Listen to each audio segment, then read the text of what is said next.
Alright guys, so this is week 3 and these are instructions I've written in OneNote. You will find it in your OneNote as well.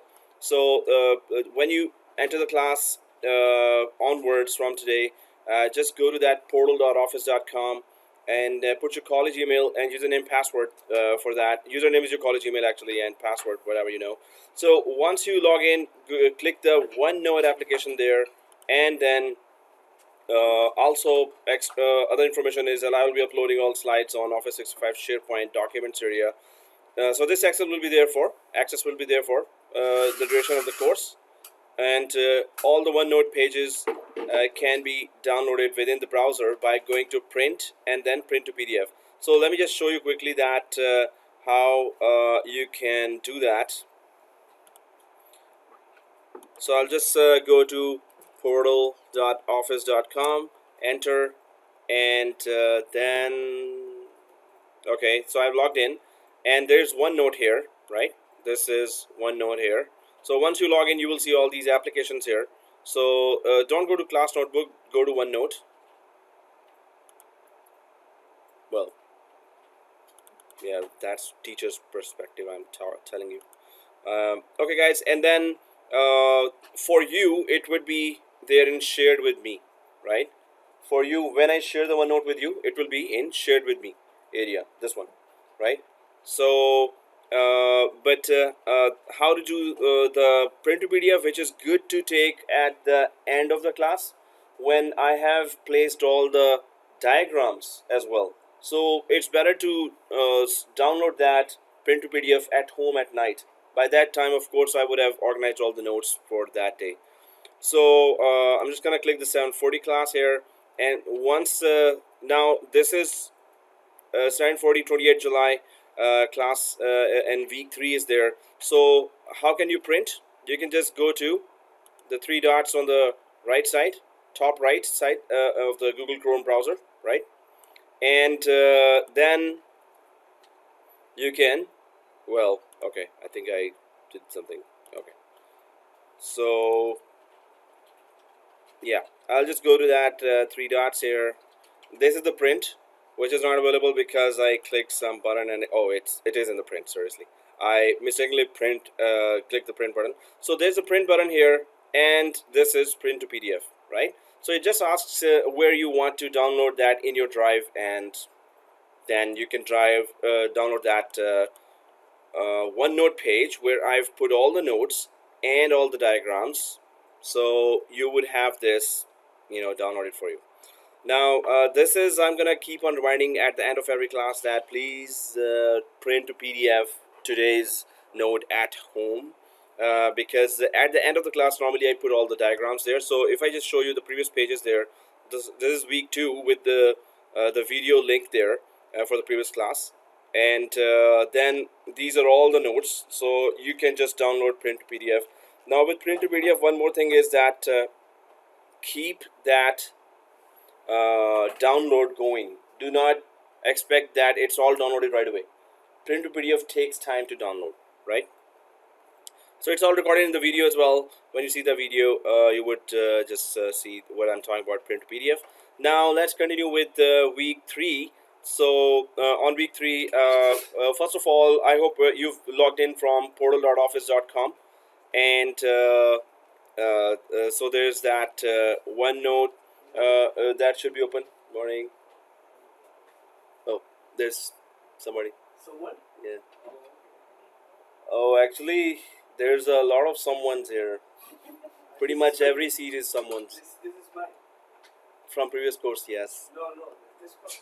742. Huh? Oh, last class you did not come, right? No, last class. Last class I did. I told you I went I went to holidays. Okay. Ouch. So, okay. That's a very good question. Oh, this one. This guy? No, previous. Yeah. This one? Yeah. This machine is at the top. Other classes they're sitting in. I don't know, but I guess Oops. So I thought you discontinued, so that's why other person took over. Oops. Okay. So Okay, guys. So what we're talking about here is let's continue now. I will be throwing some questions at you as well. And so, Thabit, your dad is here, or you here? Okay, good, cool. But I'll still go ahead and close this, close the main gates of the college. Okay, guys. So what we did last time was we created two machines, and if you are on OneNote now, then you would see there that there are some diagrams, and I'm just gonna copy that and put it on MS Paint just to explain where we are and where we need to go after that. So we created two machines here. Oops. So I'll just copy that again, and I am trying to paste. So I'll just go for my own OneNote. Seriously, yeah, there you go.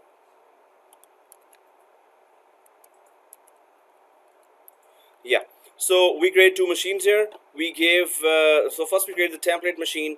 Then we created server 1, server 2 from the template machine as clones within VMware Workstation, and then we activated both machines because they were trial versions. So we activated them for 180 days, which is 6 months, more than enough. Then we went for change VMnet to VMnet 15. Now VMnet 15 is like a firewall. VLAN. Seriously, why did I say firewall? Sunday morning, right? So okay, so it's a VLAN, and so our machines are on VLAN VMware 15, which means they can communicate with each other right now. If one of the machine is on VMware 14, one is on VMware 15, then they cannot communicate. So that's critical that our machines should be on VMware 15. So then we gave the IP 200.1 for server 1 and 200.2 server 2. The subnet mask, the gateway was 200.1, and the preferred DNS was also 200.1. Then we renamed it to server 1 and restarted the machine, right? We renamed it to server 2 here and restarted the machine. Then we simply took snapshot. So if in case we mess up with the machines, we can just go back to that snapshot where this whole configuration was done, right? So this was last time. I think we also installed Active Directory there. So in the Active Directory, so we discussed all the concepts of Active Directory in detail. Now those students who are joining now and decide to continue, you will be getting a video of previous classes with the lecture diagrams and all the notes. So you won't basically you didn't miss anything if you are really hardworking, and you will follow all the steps there. So and if you want to continue with the labs, those who are continuing, so then you have to from 10 to 2 throughout the week. The labs are available after 2 o'clock till 7 o'clock in the evening. You can still repeat all the labs here, and before next Sunday you should be up and running, right? So now we talked about then all the concepts of Active Directory there. What was forest, what was site, and what was tree there, right? So with tree we talked in detail about that there is one name that is going on with the whole forest, or all the resources, all the branches will be ending with one name. If there are two names for the networks, then it is this means that you have two trees there, right? So before that we talked about the forest, and forest is the outermost boundary of your network, and there is nothing more above than forest. Then there's tree, which is just a DNS namespace. So we talked about in this diagram about tree as well. Then the site is the physical campus. So suppose this college is a site, right? And then we have a domain, that is the administrative unit. So day-to-day activities, you want to create 100 users, you want to create join 100 machines to domain, you want to create security groups, you want to create organizational units. So all that is done on the domain level. And then there is a difference between standalone server, member server, and domain controller. a standalone server is not joined to any network or is not being managed centrally. A member server is joined to a domain, so it's called member server. Domain controller is the server that has Windows server that has Active Directory installed in it, right? So, and client machines, and so what we did was, or what we're about to do, let's log into server 1 and server 2 with our so did we install Active Directory first of all last class? Yes. Okay, so we installed Active Directory last class, but I think that's all we did because we need to do further. Let's install Active Directory in DNS. So we installed that together, but we need to understand all the areas of what we did. So there's installing Active Directory DNS. Then on server 1, let's configure Active Directory. Well, this was what we did installation. And then we will need to install DHCP. We need to create install create 390 users with PowerShell. So these are some of the tasks that we still need to do, and we also need to change our domain administrator account to we're not going to use the administrator as the domain administrator for our regular lab usage. We're going to use we're going to create another account which will have the equal privileges of domain administrator. So I'm just going to add those steps there. Let's create our domain admin second another account, or domain admin account, user account. Okay, I'm just going to be copying all this to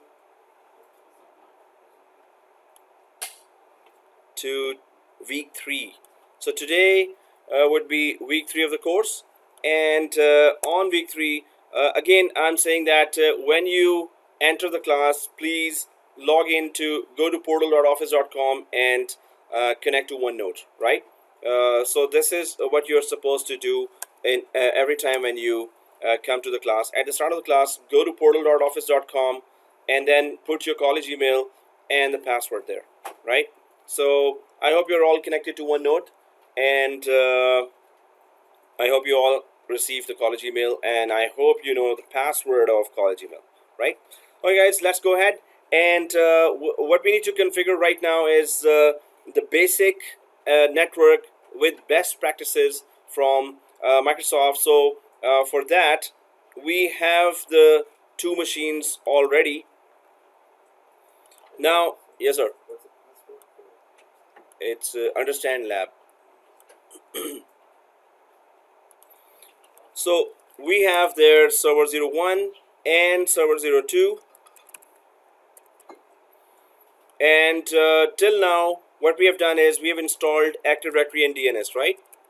Active Directory and DNS. So let's visit our server 1 here and try to know if Active Directory is there. In fact, I was asking last time that what is the proof that Active Directory is installed there, right? So I hope everyone has started excuse me, server 1 and server 2. Yes. Okay, thank you for the reply. Yes. Oh, okay. Yeah, I replied on behalf of you. Okay, so server 1, I'm logging in. In fact, we suspended the machine. So suspension just means freezing the machine at whatever configurations we were doing there. So I'm logging right now to server 1 here. I hope everyone is on server 1 now. Okay, okay. So that means yes, right? Okay, cool. So once you're in server 1, maybe the Active Directory console is open or not. So I'm just going to so suppose you logged in server 1, so you should be seeing your best friend server manager here, right? That has all the tools to manage local server as well as remote server, right? So if you're on server manager, go to tools here like this and go to Active Directory users and computers. So hopefully everyone's there. So go to tools. Yeah.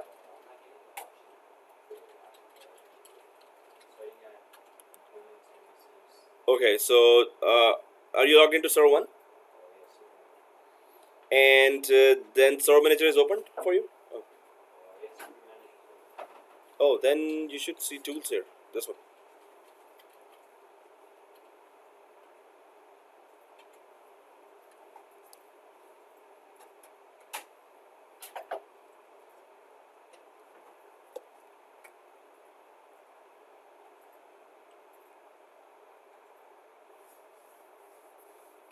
Server manager is not there. So that's a new server manager where tools is not. Okay, so maybe we started a Linux machine by mistake.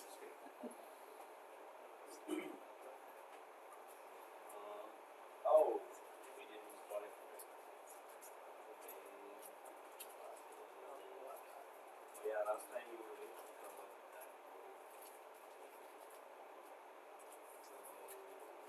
Oh, okay. The whole machine is not. During the weekdays,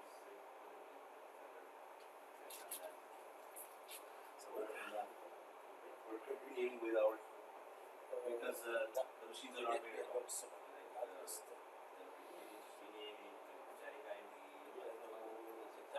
Oh yeah,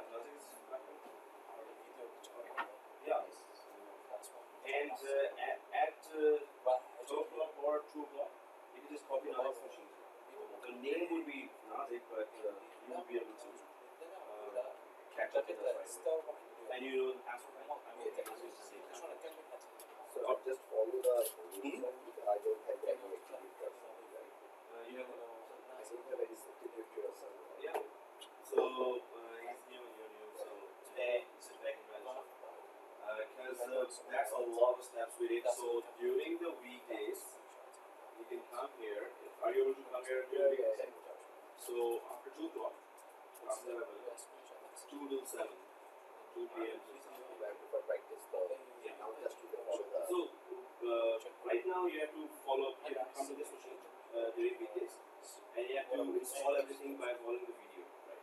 Okay. So then practice is yes after that later. So you have to reach where we are right now during the weekdays. But with the video, I just install all of it. Exactly. In fact, you can see the video as well there. It's the all template files. Yeah. So this computer has in C drive ISO folder everything, which is in the video.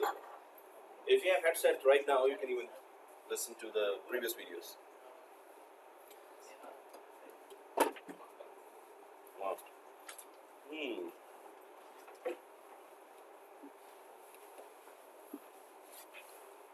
Okay, so we're here on Active Directory in computers, and so it is opening, and we need to just make sure that what domain name we gave there. So did everyone give this name? Armordomain.local, right? Everyone gave that name, right? No, you gave your name, right? Your first name domain.local. Right. Yeah, I was just kidding. Okay. So yeah, your first name domain.local. If you have given that, then you're good. Now you can also see that there's a built-in folder. There's computers. There's domain controllers. Foreign security principles, managed service accounts, but there's users as well. So I hope everyone sees that users container here, the yellow folder here, right? Within the Active Directory user and computers. So this is mainly the area where you would be making a lot of configuration changes or day-to-day ticket resolution. The main thing you see here is the most powerful account on the right side, which is this administrator. So it has all the privileges to make any changes across the forest, across the tree, across the site, across the domain, anywhere across this network. This is the account that has all the privileges. In Linux, that account is root. In Microsoft, this top account is administrator. So if we right click this, so what are we supposed to do now? We're going to not use this account for our day-to-day or all the lab all the labs of this course. We're going to not use this account. We're going to create an exact copy of that account. This means that whatever privileges this account has, its copy would also have the exactly same privileges, right? So let's right click here like this on administrator. So users and administrators.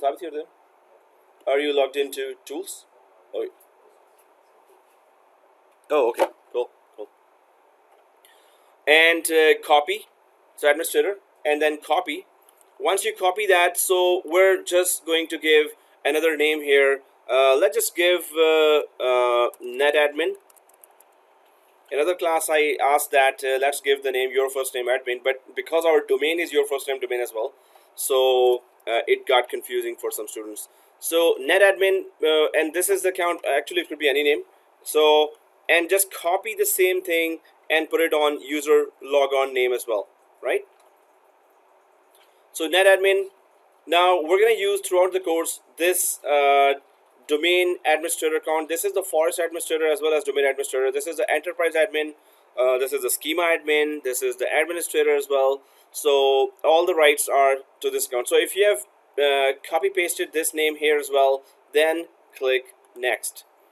And then you can give the class password.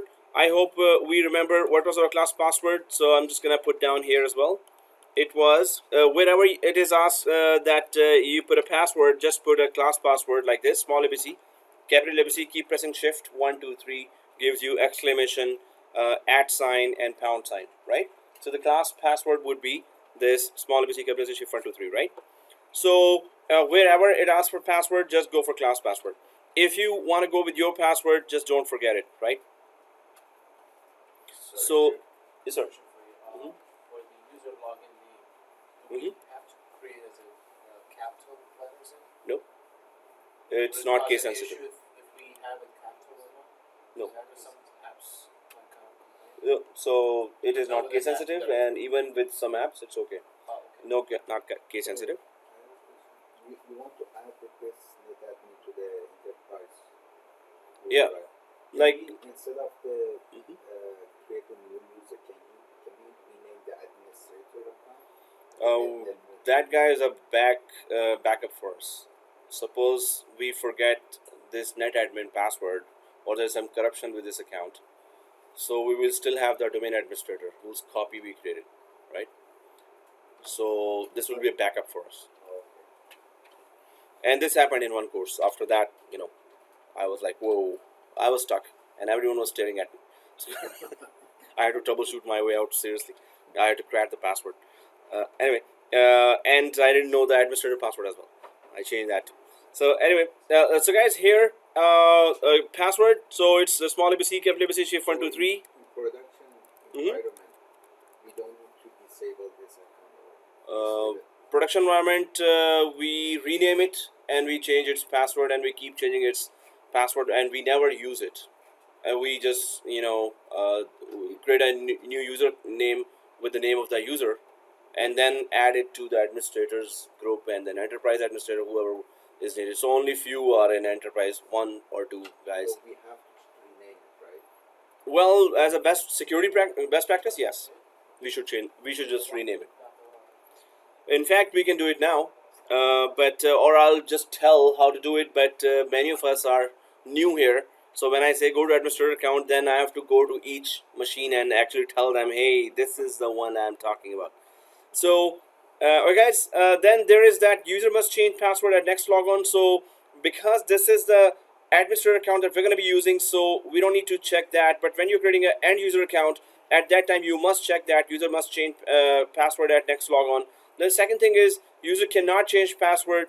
Well, we may want to change the password. In fact, what is the password age or in Active Directory for any user account? When does it expire in Active Directory? Anyone knows that? 42 days. 42 days. So 100 timbits, right, Sabah? So 72, huh? 42 days is the default for expiration of account in Active Directory. 42 days is the default, but you can change it to 142 days or 22 days. It's up to you. Yeah, exactly. It's from the Hitchhiker's Guide to the Galaxy. Oh, okay. You know about that? Yeah. Life is 42. That's what. Ah, okay. I can see The comparison here. the people who decided that. Okay. So yeah. Put this back to the password. What was it? Oh yeah, it's 42 days expiration. Oh, okay, there. So sure, no problemo. So here I'm just gonna go and put the notes there, and in Active Directory we're still inside Active Directory. So facts about that. Oh, I should be doing that in week 3. Yeah, I'm doing on. So I hope you're all watching this week 3 in front of your screens as well for one note. So here now, yeah. So the expiry time day for any user account in Active Directory is 42 days. Yay! Or meaning of life. Or okay, meaning of life. So that's, but yeah, no, majority of the students will think, what am I talking about now? So I think I should just, some other reference like yeah. 86, Oh, like 8086. 8086. Yeah. That's another reference to that. They They should should have made like have. processor. 42 they came up with because maybe not 30 is too soon and 50 is too late. So I'm sure geek culture they got it from yeah, the book. could be. Yeah. So you guys, we understand that this is expiry date. This is something that you should remember. Now there is that account is disabled. Now this is the option that we should select now. And I'm just kidding. Okay. No, we should not select this option. We don't want. We're creating an account. We're not disabling an account. So obviously we're not gonna select this one. So password never expires. Well, I'm so tempted to select that, but we are this job this course should be job oriented. So this means that in the job, you as a level 2 level 3 administrator need to at least remember 10 to 15 different difficult passwords. Level 2 administrator, level 3, you're responsible for exchange server, for web server, for file server, for different accounts there, for SQL server, for many other servers, right? And devices. So they all have their own different difficult passwords, and they're all changing pretty much 30 days, 40 days, 90 days. Some applications sooner, some application a bit late. So you have to remember all those passwords. So I want this password to actually expire in 42 days. So we should see that, oh yeah, it works. Second thing, that then come up with another password and remember that password. So practice remembering difficult passwords here, right? So this should be a job oriented course. So practice job and practice interview here. So let's not put that password never expires. You make your life easy here, but it's not going to be that easy in the job environment. So let's practice that here, right? So let's click the next without clicking any option here. Sorry, what was the password that you put down? It's the class password, small ABC, capital ABC, shift 123. What was it? Oh, it was Was there any 1 to 3 or no? Because previous class there was no 1 to 3. there was no 123. Okay, so it's this one. So keep pressing shift and the special characters, which is coming from when you put shift 123. So okay guys, let's continue with that. And the main thing is, do we understand what we're doing? Second thing is, hey, you hurt my feelings now. You said no, we don't. Okay, so yeah, the main thing is, do we understand what we're doing? Second thing is, do we know how to do it? So repeat the labs, repeat the lab, repeat the lab, and then do the exam certification as soon as possible, right? So do we understand what we're doing? That's the main thing. That will get you the job. You will pass the interview because you understand what you're doing, right? And you can say that in the job. So next, let's click next here, and then it just creates that user. So click finish. Once you click finish here, I was supposed to close the main gates. So I'll just come back here because otherwise you will have another teacher next time.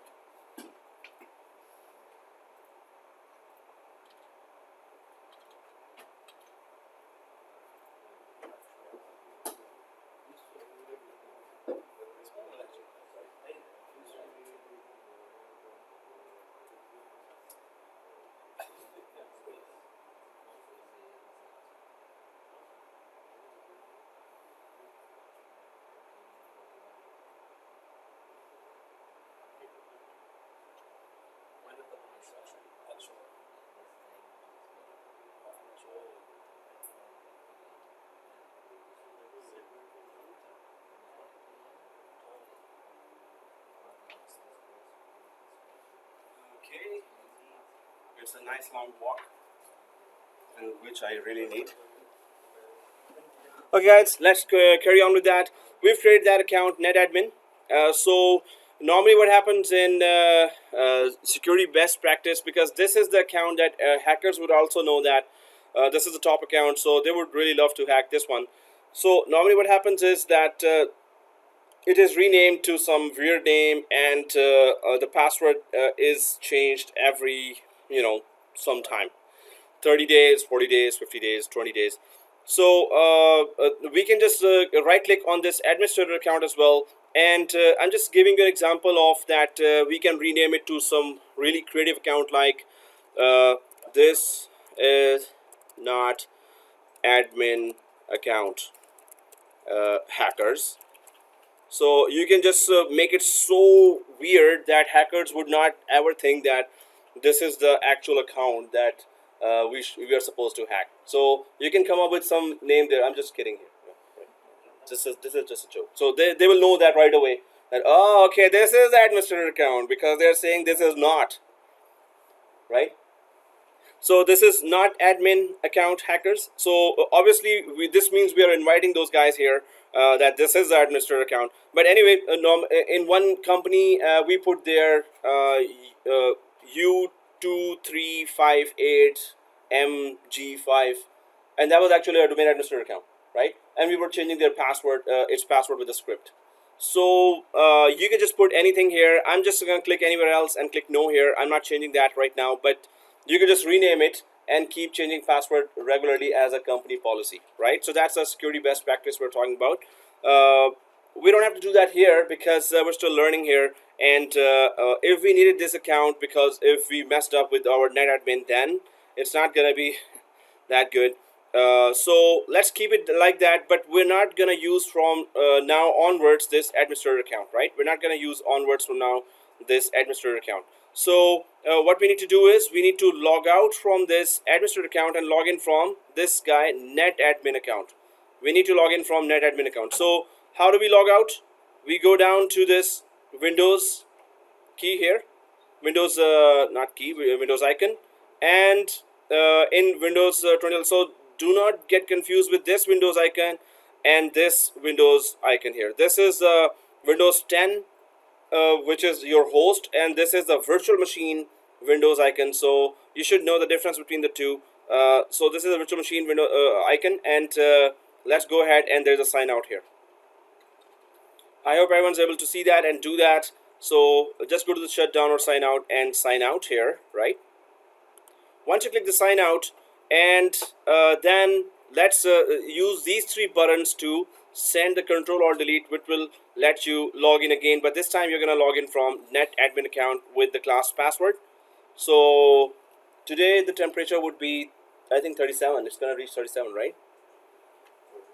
Yeah, this is a free weather news from your teacher. But why I said that? Hey, nobody remember to turn on the air conditioner. No space? Okay. And somebody is practicing that. Since I can.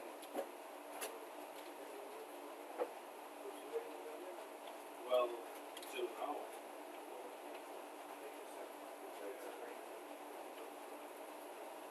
Alright, guys. So let's get going, and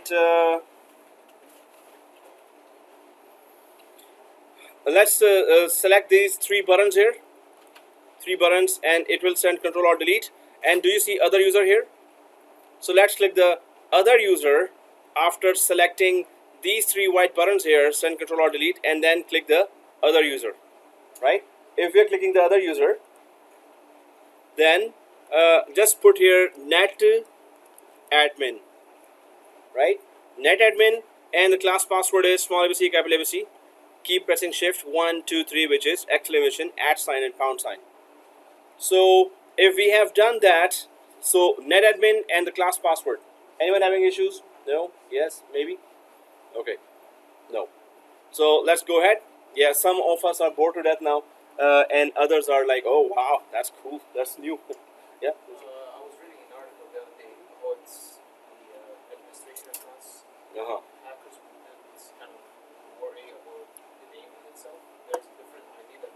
Oh yes, edits. which we cannot hide actually. There isn't anything that we can do. Yeah, they would just go for privileges. Which account has enterprise admin privilege? So when they see the list of privilege, okay, this weird account is having that. Now some companies actually disable it, that account, and then they create another account which has enough privileges to enable it, right? Okay. So then there are very, yeah, there are many various types of security measures, deep security measures. This is just one on the surface, scratch on the surface. Gotcha. Okay guys, so if you see this, VMware Tools has modified the user interface settings. Let's press OK. This is going to make your screen user friendly, right? If you've pressed cancel already, then it's too late. But press OK here. And the rule of the class is that if I didn't click, you don't click it, right? So, and it's in 6 words I can say, I no click, you no click, right? So just if you follow that, that would be good. Otherwise, you'll learn the hard way. Oh, okay, he's done this. I thought he will do this. So never assume, and assuming something is the most dangerous thing in IT. Assume has its own wordings or meanings as well. That I should not say here. Okay. Let's log in again. Now your screen should be more friendlier than before, right? Anyway, so once you've pressed OK to VMware Tools and then logging in again now, so let's go ahead and we can see the tools here. And in the tools, you can see Active Directory Administrative Center, Domains and Trust, Module for Windows PowerShell, Sites and Services, Users and Computers. So we see that, oh yeah, we have Active Directory here. That's good. And we have created a new user account, and that's the account that we're going to be using all the time. Now, other than that, we need to, if I just go back to the diagram here, so we could see that what are we doing now. So Active Directory is installed, and then there is DNS also installed. So we talked about Active Directory. What does it do? It does A, and A. That's what it does. That's it. Okay, next topic. Just kidding. Okay, it does A, and A. It does AAA. So what is AAA? You're saying? Yes, sir.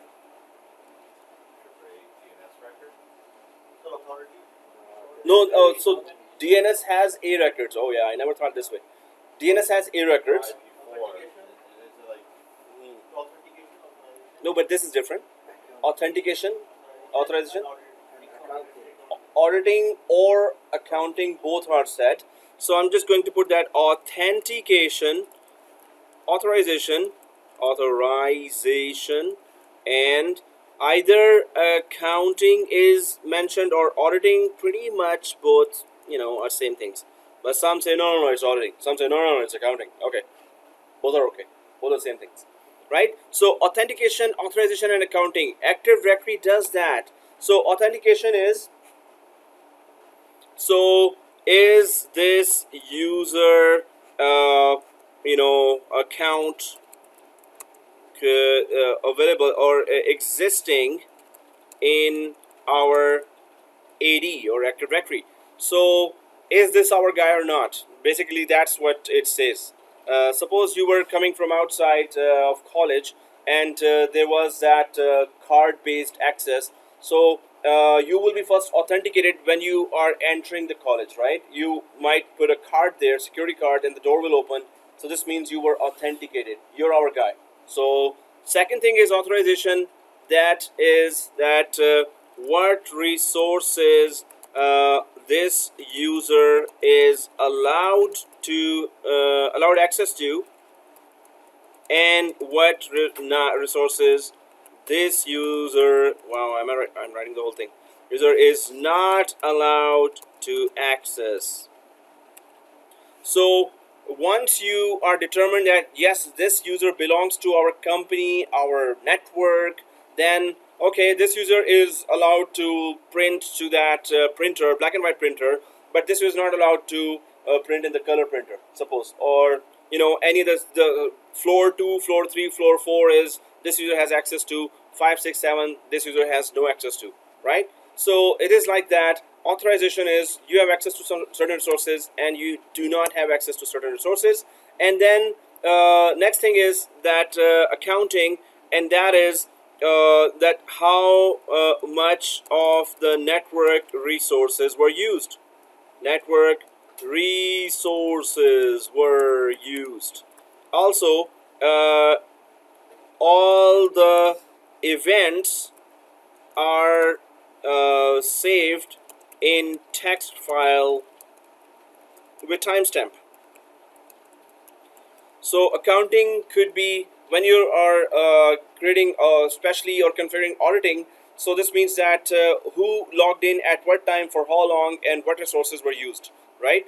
It also means that when Active Directory restarts, when Active Directory you've created 20 users or 20,000 users there, so all that record is being, or all these events are being recorded with timestamps, that at this time 20,000 users were created, at this time 2 machines were joined to the domain, or 20 machines were joined to the domain. So what happened at what time is called accounting slash auditing. Authorization is what resources to users allowed to access, what not, and is this our user or not is authentication, right? So AAA, we must know that Active Directory performs AAA. So that's one thing. And second thing is that there is authentication going on with the help of a ticketing system called Kerberos. So there is authentication going on with the help of a ticketing system called that's pretty much why Active Directory is considered secure, because it uses Kerberos for its authentication. Okay, well, I wrote that. So there is authentication going on with the help of a ticketing system called Kerberos. Ticketing system? You're kidding me. What is ticketing system with authentication? So in Kerberos, password never travels over the network. Password never travels. If password is not traveling on the network, you can't hack the password. You can't sniff the password if it is not over the network. So that's wow, right?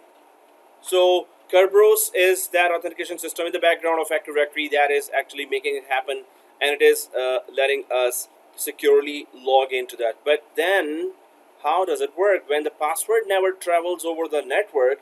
And yes, we are secure from hacker attacks. So hacker would have to actually come to the machine, physical machine, try to crack the password for access, and then try to check that where the password is cached or locally saved in that machine and crack that, right?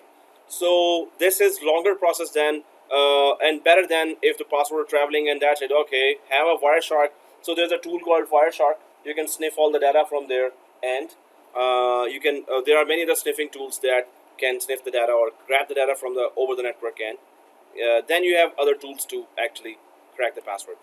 So this Kerberos, how does it really work? I'm going to be sending you a video, and this is a 7-minute video, animated video, and you have to. So this would be your, I'm going to be creating tickets here. So yeah, that's some new things are coming here for you maybe. So tickets means that these are assignments, tickets assignments, but they are called tickets because in the job environment you would see that they're called tickets, right? So second thing is, so you have to do that after the class. So it could be a research, it could be, mostly it will be technical stuff and labs. So I'm just gonna put that ticket 1 detail here. So let's see who resolved it. Challenge yourself, guys, and if you resolve those tickets, it's your benefit. If you don't resolve these tickets, it's your loss, right? So challenge yourself and resolve those tickets. So ticket 1, and that is 18 August 2019, and it is that what is Kerberos? How does it work? So I'm more interested in seeing how does it work, right? So password never travels over the network. Really? Is that true? It's a ticketing system. Is that true? So you have to prove that. Is it a ticketing system.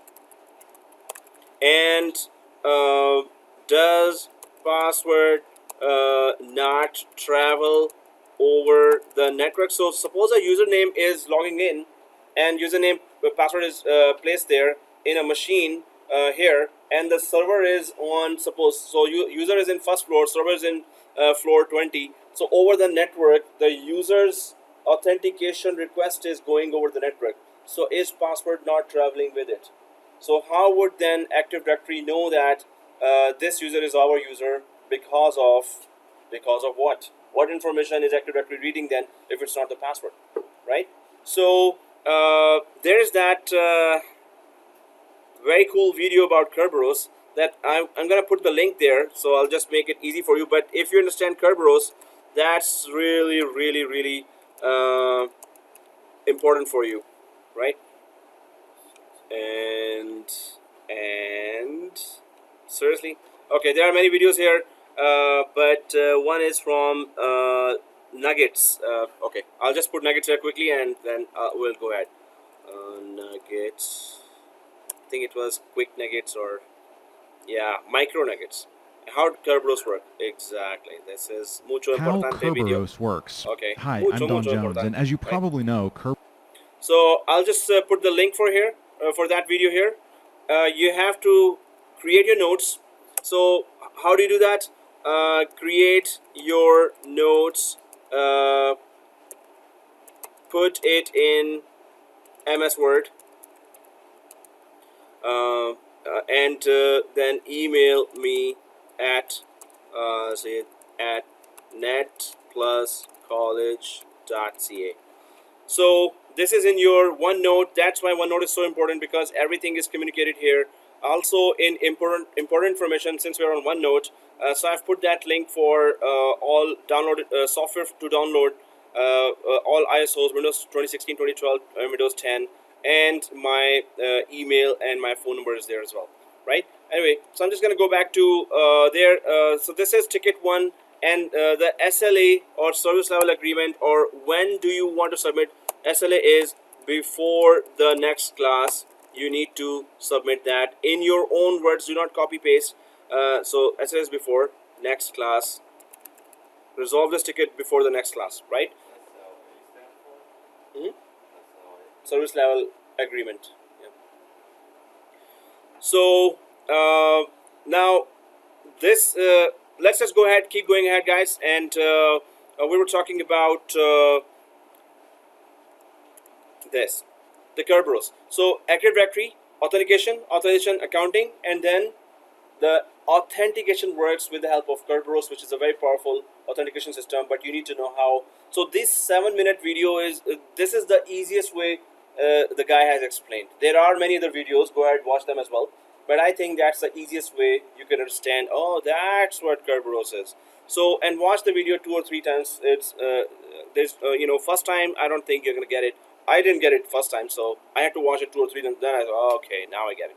So anyway, this is because the whole MCSA revolves around Active Directory, all 3 courses. So that's why you should know what is Kerberos and how authentication, authorization, accounting works. So that's one thing here. Now, second thing is that we need to check if DNS is installed. Now, of course, without DNS, Active Directory is not going to function properly or at all.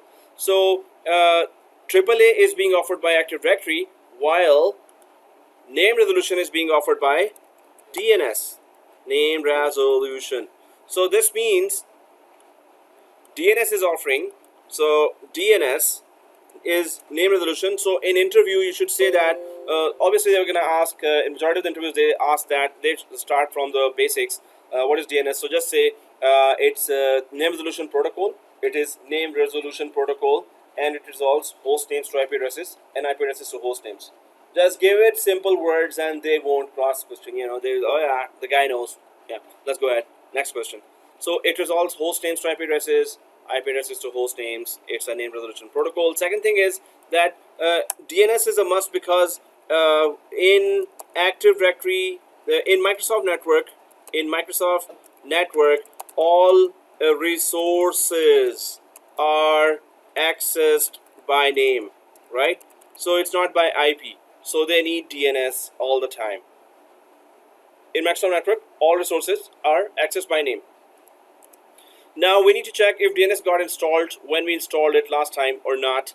And then there is that best practice for installing a reverse lookup zone as well. So let's go inside DNS and check if our DNS first of all was successfully installed or not. Second thing, we need to learn one more command here, and that is nslookup, which means which actually does what?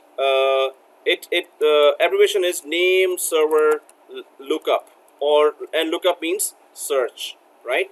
So nslookup is name server lookup. And we need to check with the help of this command. When you open command prompt with admin privileges and you run this command nslookup, it is supposed to give us the name of DNS server, the correct name of DNS server, the correct IP of DNS server. It's supposed to do that, but when we run now, it's not going to do that, right? So let's go towards DNS, which is really critical for Active Directory. If DNS is not working, or if DNS has an issue, your whole Active Directory will have an issue, right? So DNS better be working for VMware, for all those applications on system administration side. Pretty much they all depend on DNS. So DNS troubleshooting is very critical. DNS security is very critical as well. So now let's go to server 1 and let's open the DNS console here. I'm back on server 1 here, and in server 1 you would see here tools. Let's go to tools, and then let's go to DNS, right? So let's go to tools in server 1 and let's go to DNS. Once you open the DNS console here, then you would see here that it's server 1. I hope everyone's there. So let's double click the server 1, right? And once we double click the server 1 here, then you can see the sections, different sections of the DNS itself. There's a forward lookup zone which resolves host names to IP addresses, and reverse lookup zone which resolves IP addresses to host names, the opposite of that. So somebody knows the IP address and wants to know the host name, the request will go to that area. And okay, so I was just checking my WhatsApp. Sometimes students are saying, hey, open the door, I'm outside right now.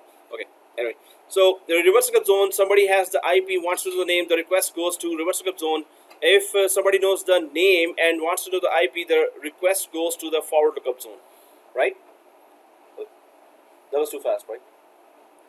If somebody knows, that's what I actually said in detail. That was it. Oh, okay. So, okay, forward lookup zone. Let me just put that picture here, so I could just put the explanation there as well.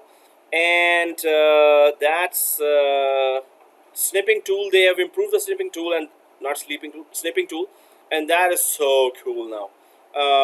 So this is forward lookup zone, and the forward. Oh, okay. Okay, forward lookup zone. Oops. Okay, I need to practice that. Okay, and there is no editing here. Oh, really? Okay. And reverse lookup zone. Although we could have just read that if I had placed that. So I'm going to put that in MS Paint here because I'm so used to now doing these drawings on. I should zoom out. So reverse lookup zone here would be that so forward lookup zone first of all. Forward lookup zone, and that is it resolves host names to IP addresses. So obviously if we have a host name and we want to know the IP address, the request will go to this. If we have a host name and want to know the IP address, then the request goes to FLZ, right? Some administrators just say, hey, did you configure FLZ for that? And I'm like, what? FLZ? Who's that? Forward lookup zone. Seriously, you don't know that? Okay, so we're not used to saying FLZ and RLZ, but they also refer to that. So reverse lookup zone, and it's the exact opposite of that. It resolves IP address to host names, right? Address to host names. Okay, so and it does exactly, okay, let me just write that. If we have IP address and want to know the host name, then the request goes to RLZ. Okay, guys. So forward lookup zone, reverse lookup zone, we can understand what that do. Now forward lookup zone is configured by default as soon as the Active Directory gets installed. As soon as the AD/DNS together gets installed, then forward lookup zone is automatically configured. Why? Because it resolves host names to IP addresses, and that's what Microsoft network needs for its basic functioning. It needs the forward lookup zone functionality to be working already. That's why when you choose with the installation of Active Directory, when you choose that DNS should be installed as well, so Active Directory automatically configures this portion of the DNS while the Active Directory is installing itself, right?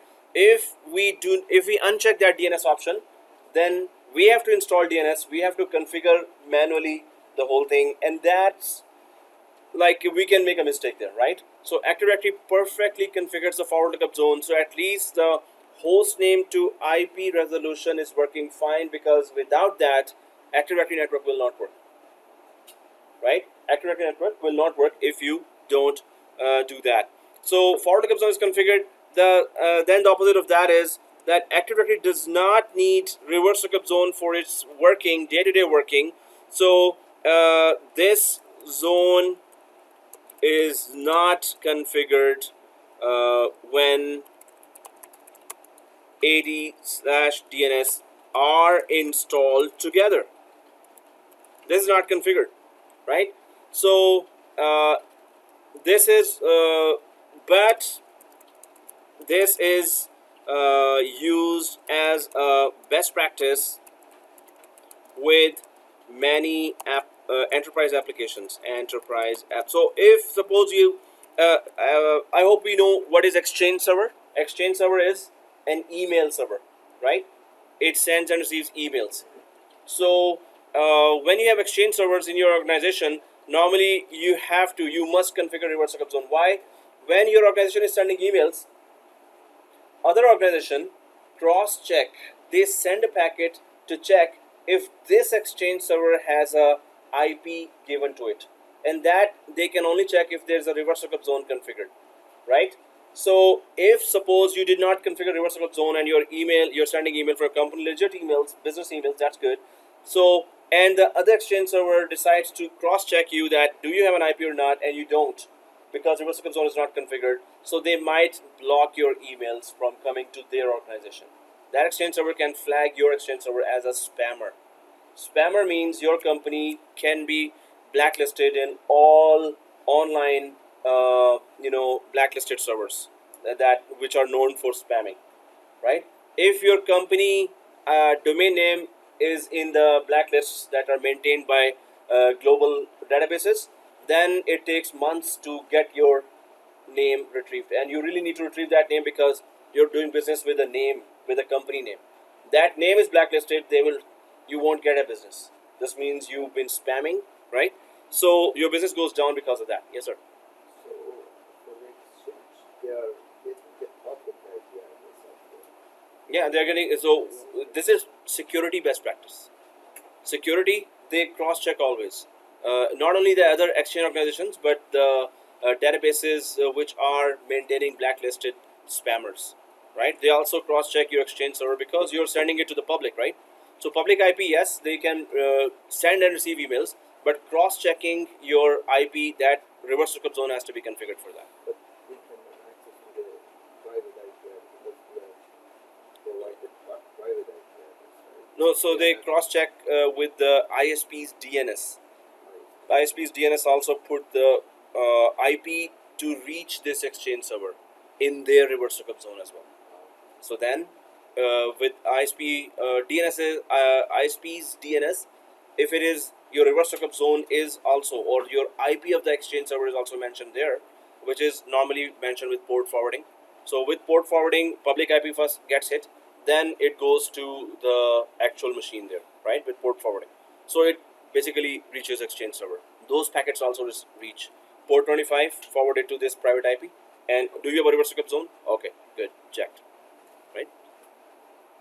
Okay, guys. So here, reverse lookup zone, but this is used as a best practice with many enterprises. Now, what we need to do is we're gonna just follow the best practice there. Although right now name resolution is working perfectly, you do not need to create this reverse lookup zone. But in large organizations or any organization, you would see majority of the time that reverse lookup zone is configured. Administrators configure it right away, right? So if they don't configure it, your day-to-day work is happening. There is no disturbance in your day-to-day work. It's okay, but it's a best practice to configure that if you have enterprise grade applications there, right? So let's do that now. First of all, we're gonna go inside our server 1 here, and inside server 1, because we were already there, so you can see forward lookup zone here, right?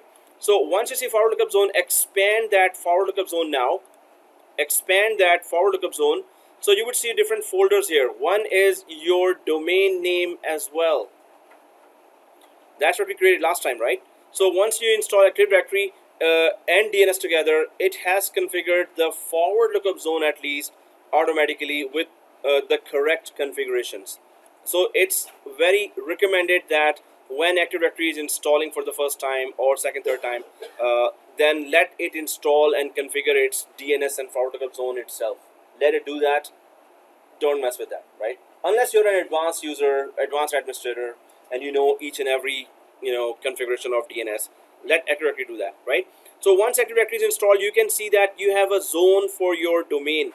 Now domain is the Microsoft network, right? So all the resources will have their name ending with this domain name. If you have server1 dot your first name domain dot local. If you have a user at your first name domain dot local. So every resource will end up with this name. So they have created a zone for that, right? Or area in which your resources are showing and their name are ending with this actual network name or domain name. So you can see whenever you give an information of a resource, network resource in DNS, so it is called in forward lookup zone, it is called a record. So suppose you have a ticket that there are 5 printers there, network printers, and you've been told in the ticket, can you please create a records for my printers? So you would just ask that, okay, what are the IPs of the printer and what are the names you want to give to the printer? So the ticket comes there, and then you go there and you right click, and then you create a record here, new host a record. A record just means that the name of the machine, IP of the machine, name of the machine, IP, name, IP, name, IP, name, IP. So suppose you have hundreds of servers there, 20, 30 printers there. So that would be a long list going on here with name and IP, name and IP, name and IP, right? So if this name and IP records are there, so you can then access that resource by name, because DNS knows that oh, you want to access server 1, okay, the IP is this, okay, yes, I have a record of that, go ahead, access this resource by name. So DNS lets you access that resource by name. If DNS is down, then you have to remember the IP of that resource and then access that, which is not very easy for anyone to remember all the IPs of all the servers, right? So we understand that, okay, the inside the information, the resource information inside forward lookup zone is called a record, and resource information inside reverse lookup zone is normally called PTR or pointer record. We're going to be creating that now. But let me just so since Zayman just stared at me again, so let me just put that. I'm just kidding. Come on. Stared means so this is not staring. This is like inquisitive look, which is very good look because this means that everyone could understand that too. So that's in fact that's a very good thing. Please do ask that, and I will keep on writing more and more and more. And I so this is sometimes I forget that, so that's very good to remind me. Now, A records, any resource related. Resource means printer, server, any resource related info. Well, that is name and IP is network resource. I should just add any network resource because they are all available over the network, right? Any network resource related info, name and IP are called A records. And this is in forward lookup zone, right? So in reverse lookup zone, they will be called pointer records or PTR records. So any network resource related info, name and IP, and this time it's going to be IP and name. First the IP is there, so this means if anyone has an IP already, then it will tell you the name. So IP and name, so it will be called PTR, or we also call it pointer. It is called PTR, but it's not referred to printer, it's pointer record, right? So this is some common information that you should have about DNS, that there's a forward lookup zone, there's a reverse lookup zone, and then A records are in forward lookup zone, pointer records are in reverse lookup zone. So if you have placed that information here, now I'm just going to actually, if you have the OneNote open in front of you, so I'm copying this information in OneNote, and it will be so and DNS. Under DNS, I'll just put that picture first. So under DNS, now you have that picture. So other than that, we were talking about Active Directory. So if you have OneNote open in front of you, in 2 to 10 seconds or a bit more, you would get this picture in your OneNote as well, which is Active Directory. So I'll just put that under Active Directory here. So this is Active Directory related diagram, this is DNS related diagram. Now let's go ahead, guys. This is still, we're talking about DNS configuration.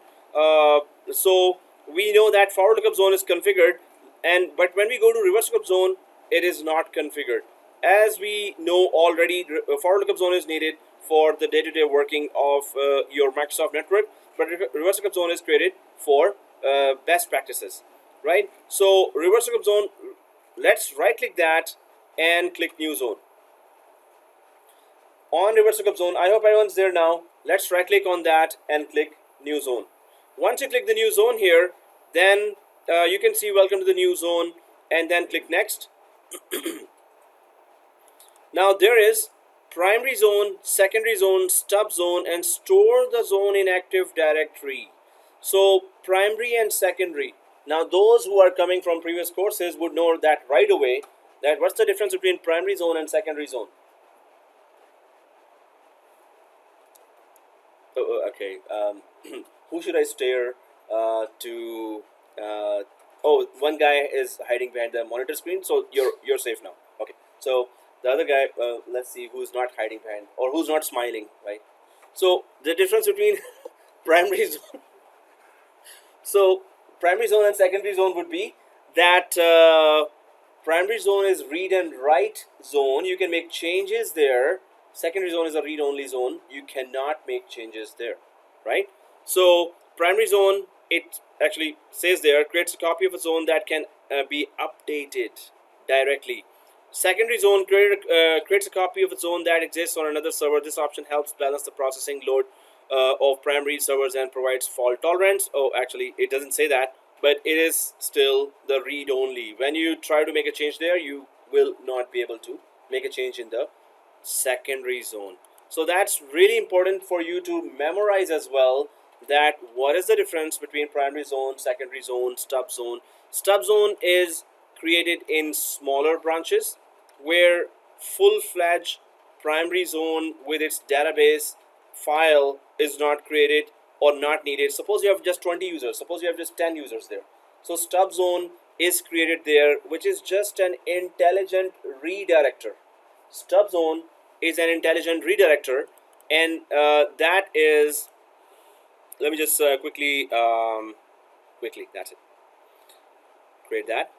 So since I have one node as well, I can go this way, and so primary zone, stub zone, and just one-liners for that would be very good. And if we go to this diagram here,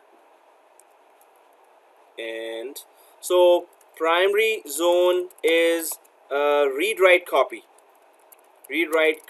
of DNS. Secondary zone is read-only copy. And then stub zone is used in small branches, not narratches, it's branches, and is an intelligent redirector. Intelligent redirector of name resolution requests. Wow, seriously? Okay. It's an intelligent redirector of name resolution requests. Now let me talk in English. So it means that if I just create a quick diagram here. So suppose you have two branches. One is Toronto. One is Nunavut, Equalite, right? So it's Toronto branch here. And I hope everyone knows what is Nunavut. Nunavut, right? Everyone has passed the citizenship test, right? Citizenship test. Oh. What kind of question is that? Of course we are citizens. Huh? Nunavut, right? If you go there and try to buy Windex, it's like $50 a bottle, $20 for flour. Kidding me. You have to fly everything in. They have to fly everything in. It's so snowy. It's remote. It's in north, and you have to practice, killing bears with harpoon, right?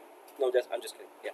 So, but Bucks for a chocolate bar. $10 for chocolate bar. Are you kidding me? $4 for $4 for the water. small one. Yeah, and there's no landlines. It's all satellite connection. They are just some other planet right now. Like the landline, no landlines. So it's internet is 6 seconds late. See, you should do this. So streaming YouTube video would be like tick, tick, tick, tick, tick. Huh? Yeah, I actually got that, interview request for VMware and Active Directory. But when they told that how I have to live there, then I said, whoa, no. So I'm a city guy. Come on. Although they were offering $700 per day, right? $100 per hour they were offering. So they really desperately need people. But then there are very long list of administrators that would love to go there and become rich. Okay guys, so Nunavut, we're talking about that. And if it's a small branch with 20 people, small branch with 20 or 10 people, or whatever. So 10 people, which means users and computers. So there would be that DNS, that is stub zone. What would that do? Suppose a user there wants to connect to a printer by name. So stub zone would locally do not have the A record of that printer. So printer 1, and there's a A record suppose for that. So it would not be there, right? So it would then try to check that, okay, where is my nearest read secondary DNS or primary DNS? So suppose the nearest is that Toronto branch, that you have your primary DNS there, DNS primary zone is there, primary zone. So that would have A records of all the, printers, A record. I should not type it this way because that could be AAA.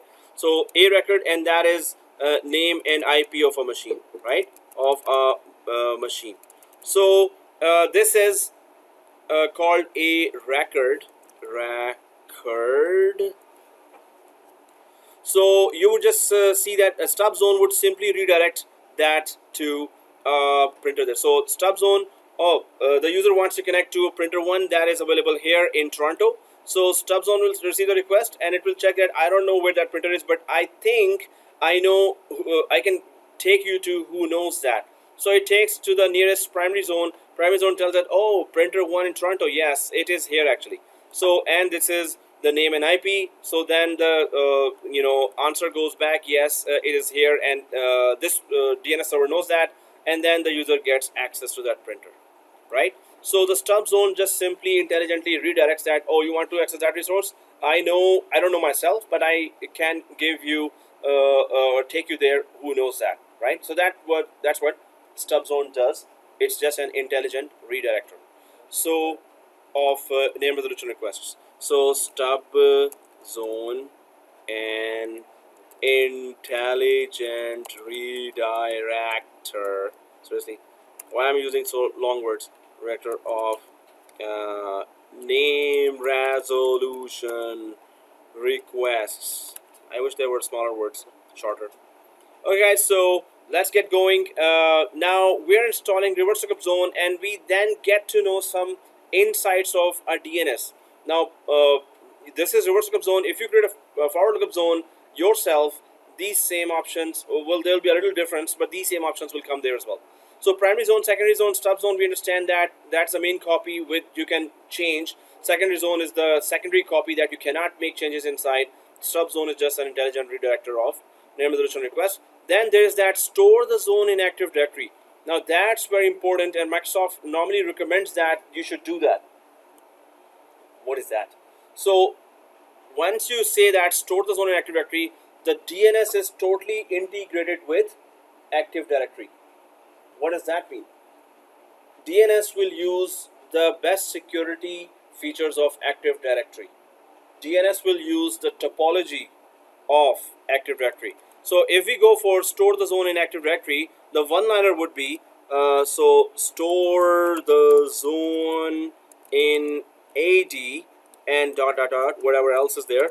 But the purpose, the main purpose of that would be that DNS will be integrated with Active Directory. What's the benefit of that?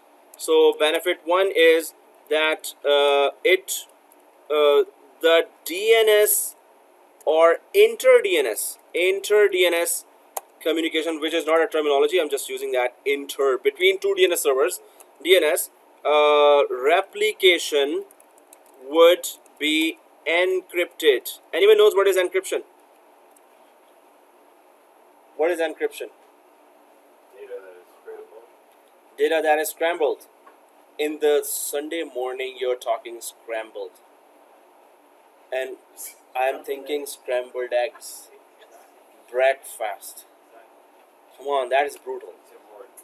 Oh, Tim Hortons. Yeah. Break. Yeah. Next month. So, next month. Next one, no, there's no expensive. Yeah. That plate. Exactly. So the inter DNS replication would be encrypted. So it would be scrambled. Okay. So anyway, yeah. I mean, still hungry. Okay. So it would be then unreadable words, right? Second thing is that DNS can use Active Directory topology. What does that mean? Topology. Active Directory is connected from Toronto branch to New York branch to London branch. So Active Directory is replicating that way. There's a WAN connection there. DNS would be there wherever Active Directory is. So DNSs would also replicate each other with the help of that topology. So topology is just, Active Directory is communicating through branches. That's the same route DNS would also take to update the DNS as well. So these two are the benefits of having the, if DNS is totally integrated with Active Directory. So guys, the more knowledgeable you are, the more easily you would be able to talk in interview, and better jobs are then offered when you're knowledgeable, right? So again, are we really understanding what's going on here, right? And then how to do it. Again and again, I would put more emphasis on both of these things, which is understand and then how to do it. right? For the subzone get the copy period of time to get the DNS copy, right? Copy of DNS, the primary DNS. no.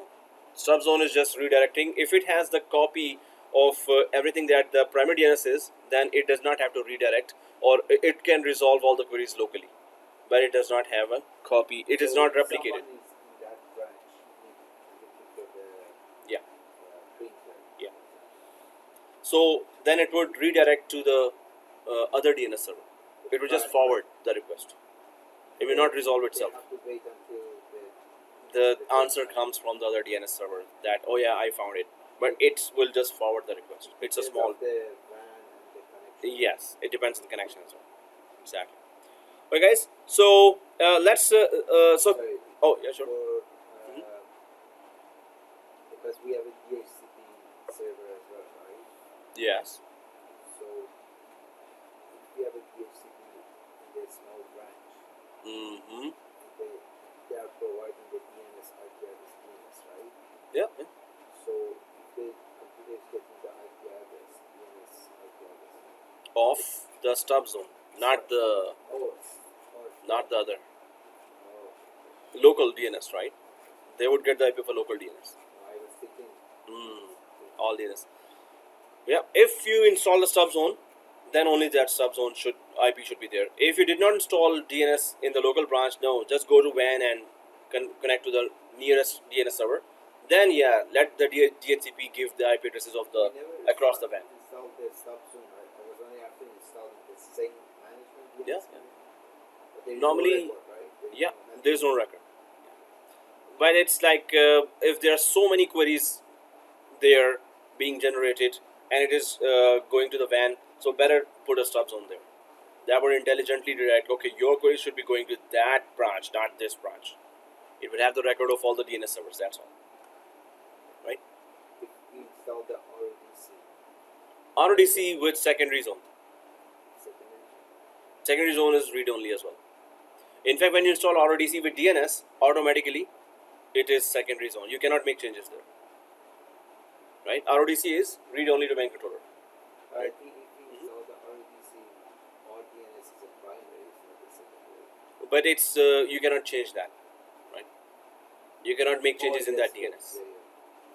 So it works like secondary. Suppose, yes, it is primary, but primary normally means that you can make changes. Secondary, you cannot make changes. Or because in the DNS, if we install the subzone, that means we cannot install in a small branch. Yes. Controller. We have to manually install the DNS. Exactly. Yes. Alright, guys. Yep. Question. Mhm. DNS and the Active Directory, how often they both get the install on the same server?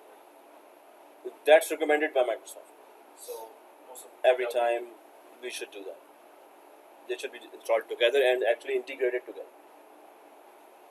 So the last option has to be checked. Exactly. So this means you're installing DNS on a server that has Active Directory already installed. Okay, guys. So then let's click next, and then the option says here that to all DNS servers running on domain controller. So this means that if you have another DNS server, second DNS server in this domain, we don't have a second DNS server here, right? So if you have a second DNS server in this domain, then it will inform the second DNS server, hey, second DNS server, I also have a reverse circle zone now, right? So because we don't have it, so it doesn't apply to us, because we don't have a second DNS server. So it says that, do you want to tell all the DNS servers across the forest as well? We don't have any other child domain and child domain, which means that suppose it's we are in Toronto dot your first name domain dot local. So and then there's London dot your first name domain dot local, or then New York domain dot local. So do you want to update all the DNS servers in other branches and other domains as well that you just installed a reverse circle zone? Do you want them to know that or not? So because we don't have any second DNS server, so it doesn't apply to us. Last one is, if you have an older domain controller, do you want to tell its DNS server that you are about to install reverse circle zone? So we're saying, okay, no, we don't have that older domain controller. So, but this page doesn't apply to us, but we understand what this page is saying, that do you want to tell other DNS servers you're installing reverse circle zone or not, right? Actually, there is no or not option here. You have to select any one of those options. Okay, let's click next. And then there is IPv4 reverse lookup zone or IPv6. We're just using IPv4. So let's click next. And then it is asking, just tell me the IP range. I'm not interested in the host IP, but the network ID. I'm interested in network ID, not the host ID. So what is the network ID? 192.168.200. We're good, right? 192.168, 200. And click next. Okay, 192.168, 200. But not the host ID, just the network ID. And click next. Okay, so now here the last page is that you have 9:35. Oh, it's the correct clock up there. So allow only secure dynamic updates recommended for Active Directory. This option is available only for Active Directory integrated zones, or allow both non-secure and secure dynamic updates. So secure dynamic updates means what? That? Yeah, it's gonna be secure. Secure what? Oh, okay. It will be encrypted, but a little more than that. So I'll just quickly put that there. Secure dynamic updates would just mean that you have a server here with which is joined to the domain. It is so this is the domain controller, right? The first server that has Active Directory. Then there is another server here, and that is actually a standalone server. That is not joined to the domain. It is a standalone server. So in that case, it is considered not secure. So Active Directory does not know this guy because it's a standalone server. Active Directory would know a member server. Why? A member server is joined to the domain. Active Directory knows it. Member server. So any member server having DNS and any standalone server having DNS. So this is considered secure, and secure means green, and this is considered non-secure, and this means red.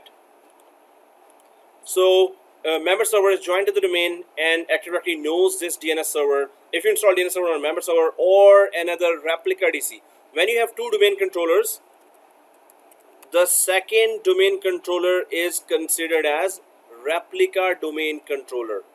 Replica means exact copy. Replica domain controller, which means exact copy of the other domain controller or helper domain controller, right? So you have that domain controller, then you have replica DC here. So now we understand secure means it's joined to the domain, non-secure means it's a standalone server, it's not joined to the domain. Active Directory does not know it. Active Directory considers it non-secure, right? Although it could very well be secure, right? So this means allow only secure dynamic. Dynamic means automatic. Dynamic updates means so automatically update. Hey DNS server, automatically do your updates with another DNS server if it is secure.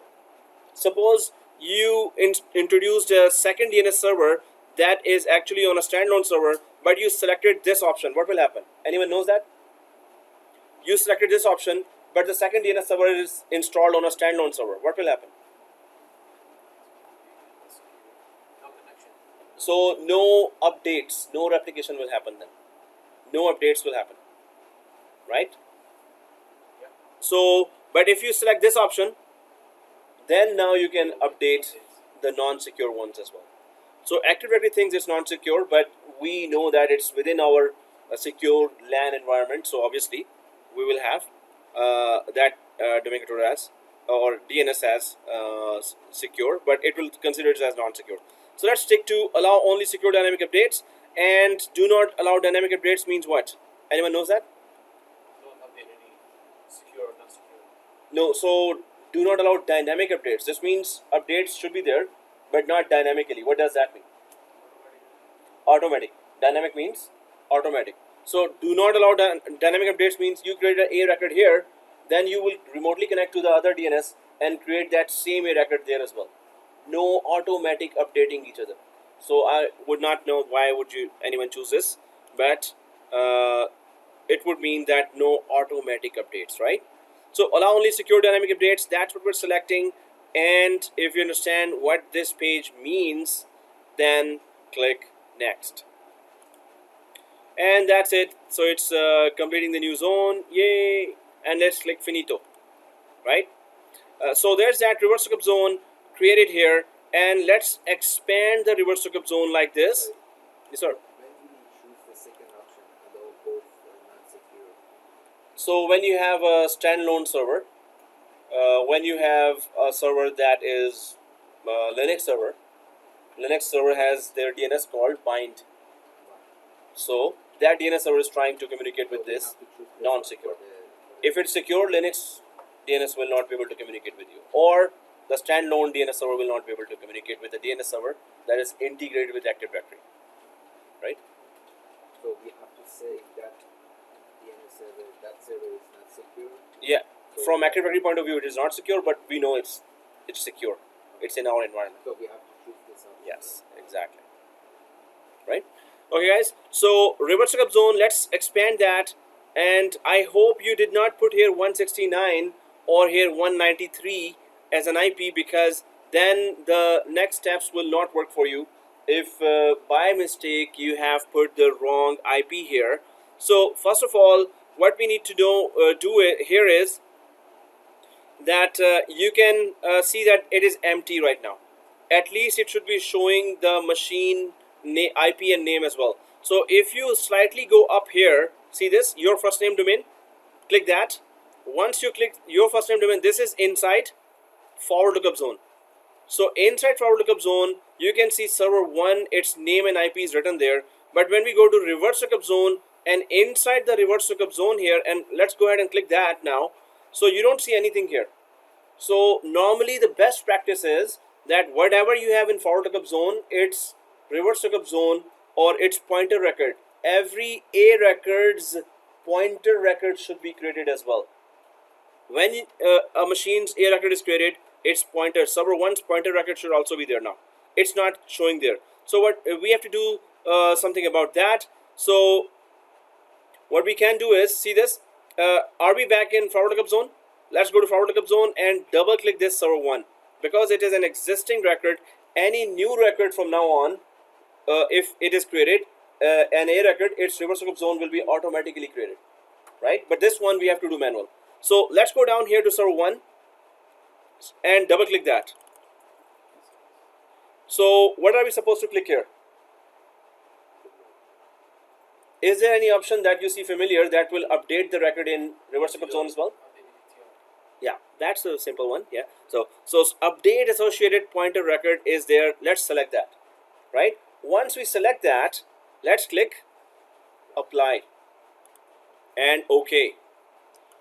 And go update to server 1 and refresh just a few million times.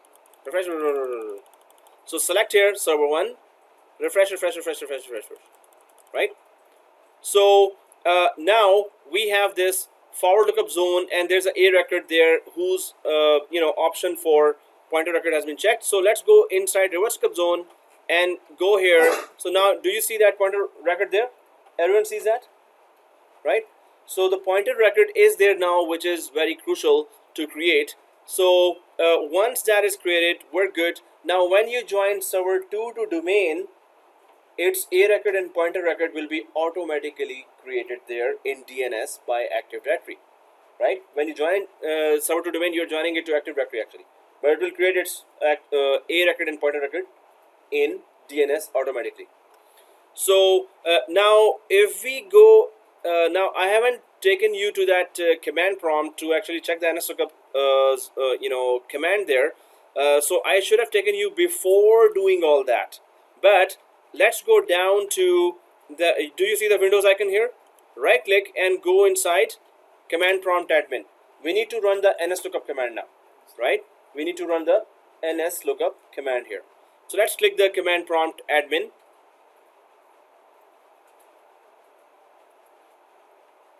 right? And yes, and then there is nslookup, right? ns lookup. So enter. When you put there, so what do you see here? The name. So what we're supposed to see here is the correct name of our DNS server and the correct domain name.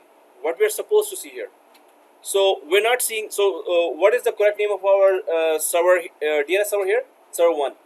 The correct name of the domain, your first name domain.local. So server 1 dot your first name domain.local should be showing here in the default server, but instead it is showing localhost, and the IP should be correct here. 192.168.200.1 is the IP of the DNS server, but it is showing the wrong IP 127.0.0.1 as an IP, right? So what we need to do is first of all Control C. Just type Control C, so you would be out of this interactive mode of ns lookup. Just type on the keyboard Control C, right? So now do not close this command prompt, just minimize it. Do not close it, just minimize it. Once you minimize that, now we need to go to the server manager. Are we all on server manager here? Because we need to go to local server. So what we're essentially doing here is we're going to go to the network card. We're going to go to the IP address where we gave the static IP in the network card. We're going to make sure that the correct IP in the preferred DNS is there. So let's click the local server and then go down to Ethernet 0, right? And I hope everyone's there, Ethernet 0, right? So I'll just go back here again. So server manager, local server, and then Ethernet 0, and this 200.1. Once you click that, let's click Ethernet 0 again. Let's click properties, and let's click v4, right? So properties and then v4. I hope everyone's there. So double click that, and first of all you see that gateway is not there, which is okay. If it finds that its own IP is used as a gateway, it removes it, which is okay. So second thing is preferred DNS. Now that's not okay. So we can just put it as from 127, which means the loopback address. So it's pointing to itself that I am the DNS server. Yes, it's correct. It's the DNS server. But we can just put back its own IP instead of the 127 loopback address. We can just put its own IP back. I hope everyone is following that. And the main thing, we're understanding what's going on. What is going on here is that we're correcting the IP address. So ns lookup should give us the correct information. So if that has been done, 192.168.200.1 is there, then press OK here. I hope everyone has done that. 192.168.200.1, right? So press OK, close. So OK, close, right? And close. So do you remember where your command prompt is? Go there and click that command prompt. Go there, click your command prompt. Once you click that command prompt, how to get that previous command, just up arrow key on the keyboard will get you the previous command. Right? Oh, okay. So up arrow key, or just type that again, or up arrow key, enter. Now you see your correct this is also called FQDN. FQDN is fully qualified domain name, FQDN. So normally bosses when you're doing conversation, so what is the FQDN of that printer? What is the FQDN of that server? So this means what is the name of the machine and what is the domain name it is attached to, right? So this is server 1 is the name of the server, and the domain name is your first name domain.local, and the correct IP is showing there. Is it showing for everyone the same? Default server is now not? Why not? T-shoot, man. So no, if your, there's one more command. Suppose you have an issue there, and you see you're sure that all the other configurations are perfect. Just remember two more commands here that are very crucial. Right now, if you're seeing this, you're okay. But in case you need to troubleshoot, so these two commands you must remember. One is ipconfig space flush DNS. ipconfig space flush DNS. Flush DNS is remove my local or current DNS configuration, means flush DNS. And then the second command is ipconfig space / register DNS. So that means first command flush DNS, remove my current DNS information, and that is cached in the computer. That is cached in the computer, not in the DNS. Everything removed. So that is cached in the computer. And then register DNS means that again, let me communicate with the DNS and get the newer information from the DNS. So first one is flush DNS and press enter. So it would say successfully flush the DNS resolver. And then the second one is, now this will only work if you have opened the command prompt with administrator privileges. It will only work, register DNS, if your command prompt is opened with administrator privileges. So I'm just going to go down here, ipconfig space / register DNS, right? Register DNS. ipconfig space / register DNS. Enter.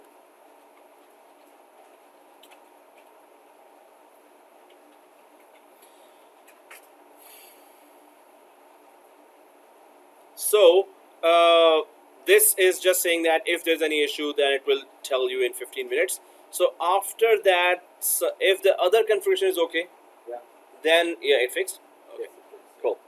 So these two commands, they should be in your troubleshooting database, set of commands that you should remember to troubleshoot if there are DNS issues. Normally, when we have configured everything and still it's not working, then we do this, flush DNS and register DNS, and these two commands can really help resolve some of the DNS issues. Okay guys, so we have configured our DNS according to best practices. So best practices that if you type NSLOOKUP, it should give you the fully qualified domain name, or FQDN, of your DNS server and the correct IP of the DNS server. That's our best practice that we did. Now let's go for the next one, which is DHCP. Woohoo! Yay!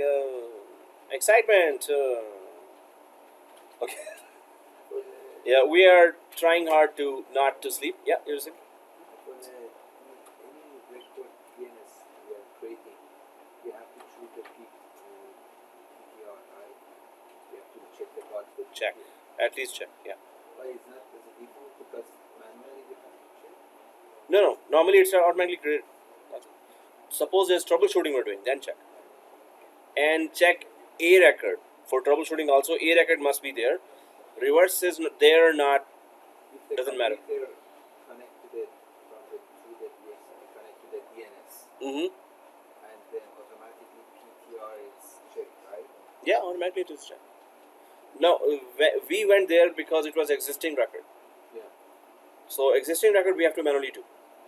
But after that, now everything will be automatic. If A is there, automatically reverse lookup zone will be checked. After the DSC, Yeah. automatic.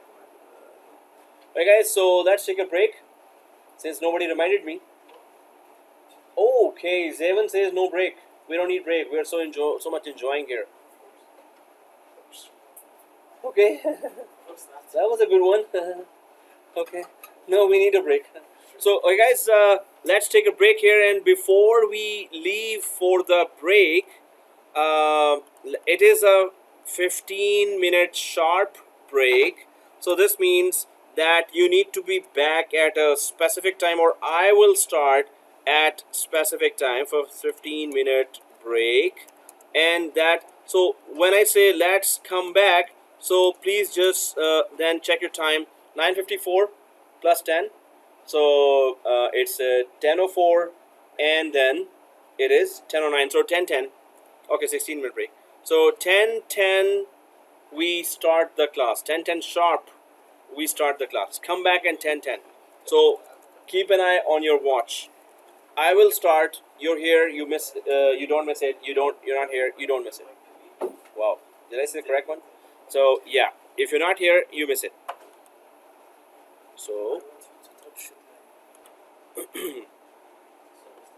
so guys, what we were talking about was that we have installed the best practices. We've installed the DNS. Actually, DNS was installed in the last class, but we configured it further and tried to understand some of the inner workings, some of the components of DNS there: forward lookup zone, reverse lookup zone, and then there are two commands. There are three commands actually: ns lookup, then ipconfig flush DNS, ipconfig register DNS.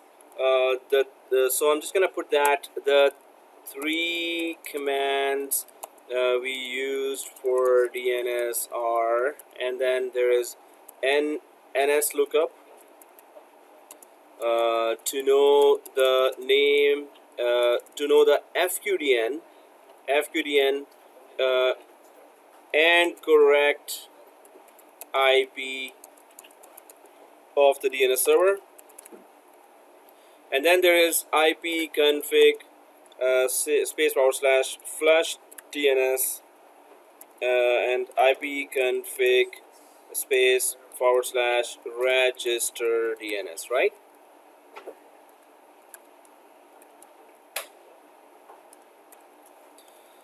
So these are the commands for tshoot for DNS tshoot, right?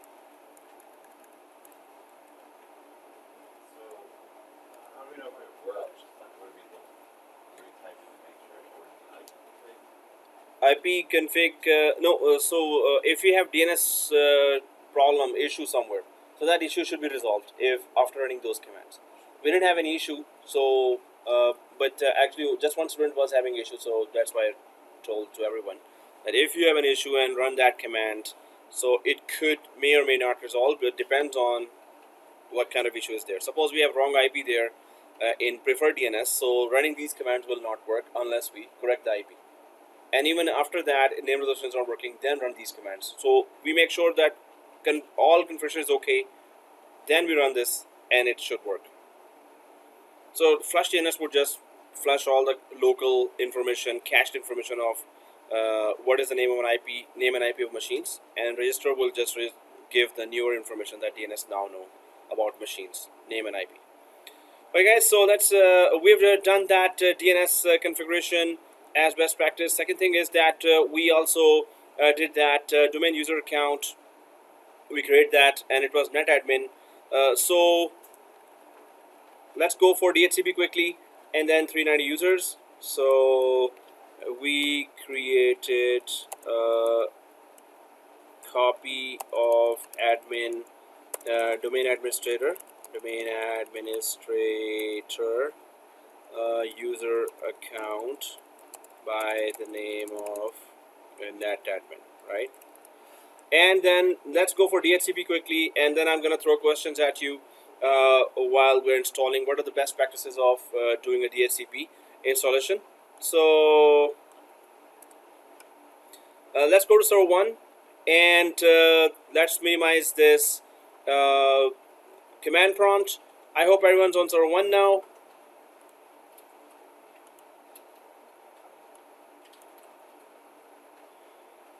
So here, let's go to dashboard. I hope everyone's on server 1. Let's go to dashboard, and let's go to add roles and features. Once we click the add roles and features here, then we go ahead and click next. I hope everyone's there, including the guy who's looking at the cell phone. Okay, including one of the guy who's looking at the cell phone. Oh, welcome back to the class. Oh, okay. So yeah, we're done. So add roles and features, and you're there, right? Is this okay? So here, cool. And well, I need to see that next here, and it's not okay. Just put it up. Set up the DSC. Yes. So next, and then role based or feature based, obviously, and next, and your make sure that you're on server 1 and the correct IP is there. Next, and we're selecting DHCP server here, right? So let's click the DHCP server and add features. So anyone can tell me in one liner. Suppose you're asked in an interview, can you tell me about DHCP? So how would you say it in an interview? That, and you're about to get a 35 per hour job or 45 per hour. They automatically provide the IP addresses to the network. Exactly. So automatically provides IP addresses to all the computers that are requesting it. Mm-hmm. Through the scope. Hosts, to all the hosts. Exactly. It's a dynamic host configuration protocol. Okay. So basically, they'll create a IP address by static way and a dynamic way. Okay. Again. So static option and dynamic option. You can get a IP from a pool, Yes. or you can also assign IP to dynamic. Yeah. So it provides IP to host machines dynamically or automatically. But if we don't use DHCP, then we can statically put the IP addresses ourselves as well. Static is what we do. Dynamic is what DHCP does, right? So exactly. So it is all about IP management, and IP addresses can be given to the thousands of machines if we tell it to do that. So let's select the DHCP and click next. And nothing in the features. Click next. And DHCP, yes, nothing here, just the introduction. Next. And yes, now this option is here, restart the destination server automatically if required. So press yes here after selecting it, because then if there's a pending restart, it will restart, otherwise it will not restart. So let's click install. So oh, was that a stretch or a question? Okay. So there is DHCP authorization. There's a feature that is coming now after this, and authorization means DHCP will ask the permission of Active Directory, so it should run or not. So authorization and unauthorized, you can just once a DHCP is installed and fully configured, and you go to DHCP and right click, and then you can click the unauthorized there. So this means it will stop working immediately, and it will authorize if you authorize it, which is about to do that. We're gonna see that now. So I hope everyone has reached this, right? So click this blue link there, complete DHCP configuration. Suppose you have clicked the close button right away, because we're so tempted always to click that close when it says close. So then there's a yellow triangle here. If you click that, it also shows the same thing, complete DHCP. So let's click that or this one and go ahead. So complete DHCP configuration. Now there's that, what I was saying, authorize DHCP server on target computer. And it says if domain joined. So authorization from Active Directory is required, which will be given to it. If we click next, finish, it will get the authorization from it. But if in case you don't want, suppose you want the DHCP to be installed now, but you don't want it to be working right away. So you can just skip the authorization, which means it's going to stop working, and whenever you later you want to configure it and then make it work, then it will work.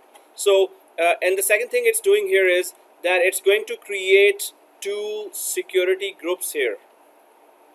Security groups are DHCP administrators and DHCP users. So suppose you got a junior administrator there, and he or she is responsible for handling the DHCP.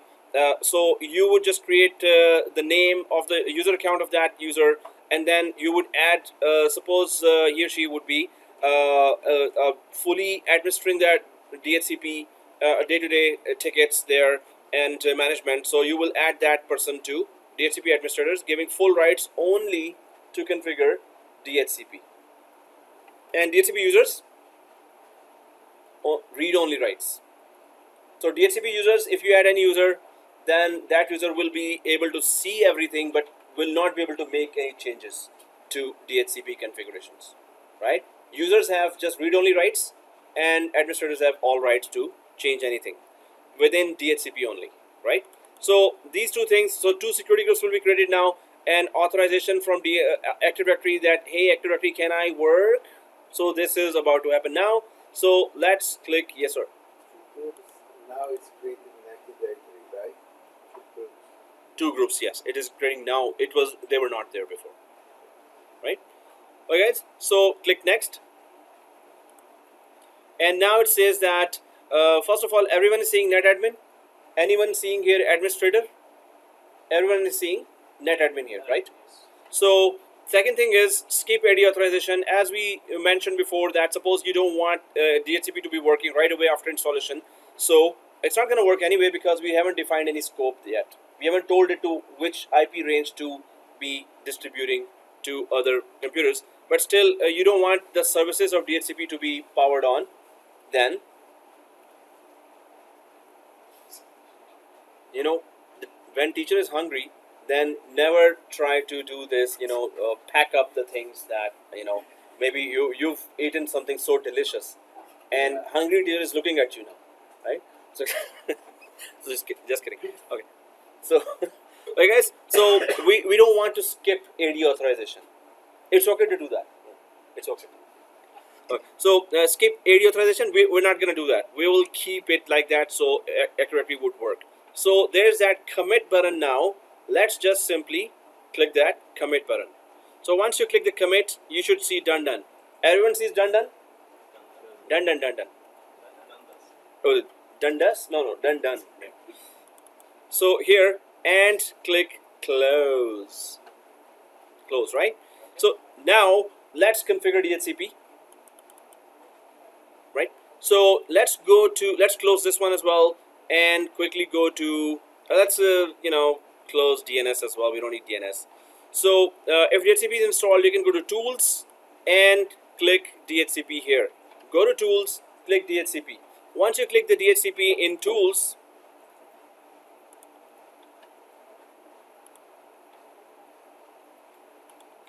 now you see that screen there that DHCP is open and the server one dot your first name domain dot local is there. So expand that server one here and expand the IPv4. So you see there server one, IPv4, and few folders here, right? Server options, policies, filters. So right click on IPv4 because we're gonna not use IPv6, we're gonna use IPv4. So you can see new scope here. So what is zone in a DNS and what is scope in DHCP? Now we just talked about DNS, right?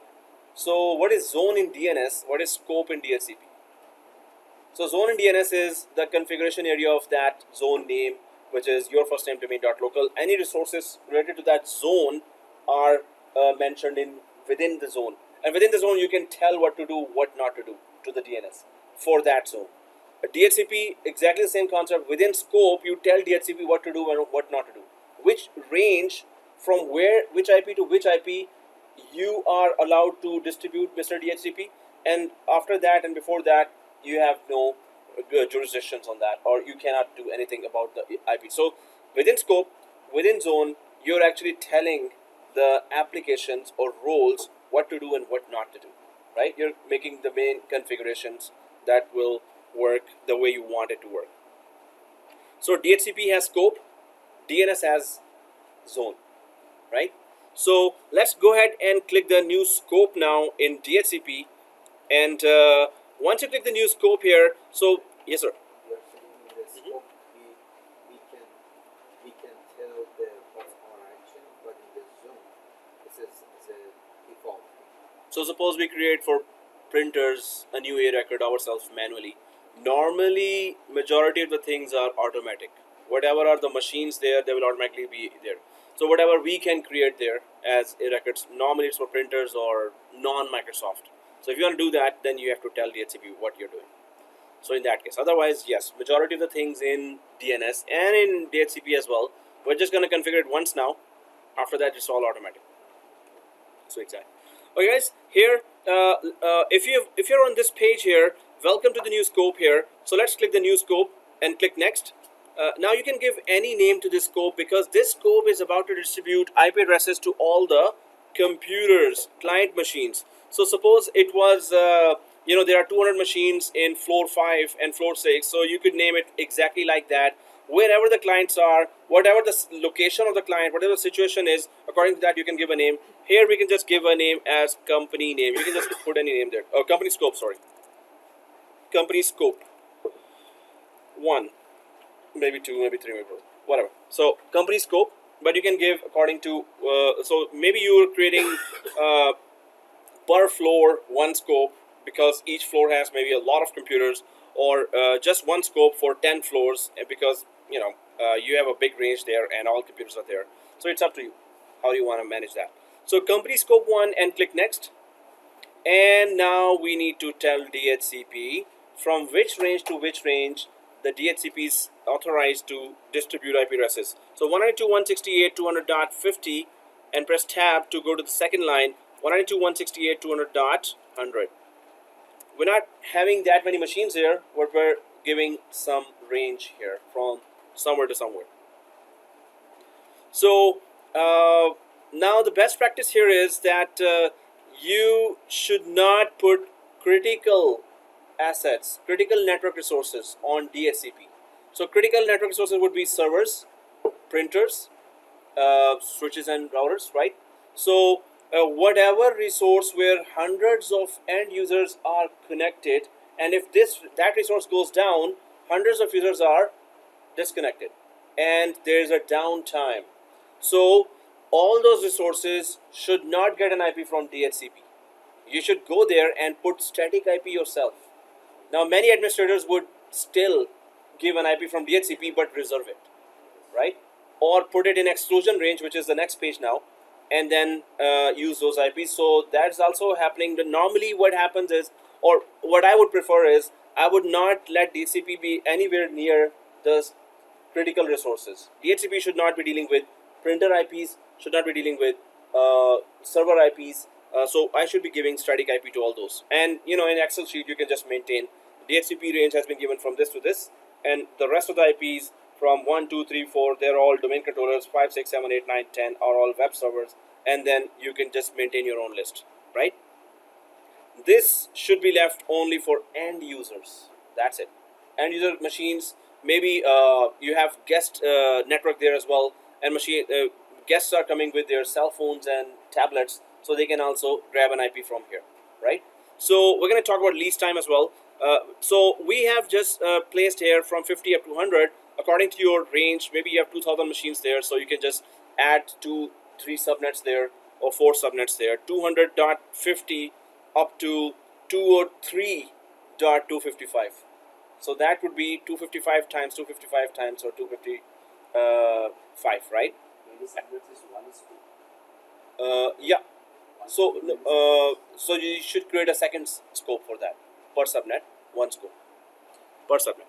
Okay, guys. So, and then its length is this /24. This means that there will be, if /24 is the length for the subnet, this means you can have here 65,000 machines, right? We have here Cisco experts as well. So if there's /24, so it means 65,000 machines can come in that network. If it is /24, right? 1,000 machines can come. 65,000 hosts can come here, right? Nobody's correcting me. Come on. /24 has 254. Only 254 clients can come there, right?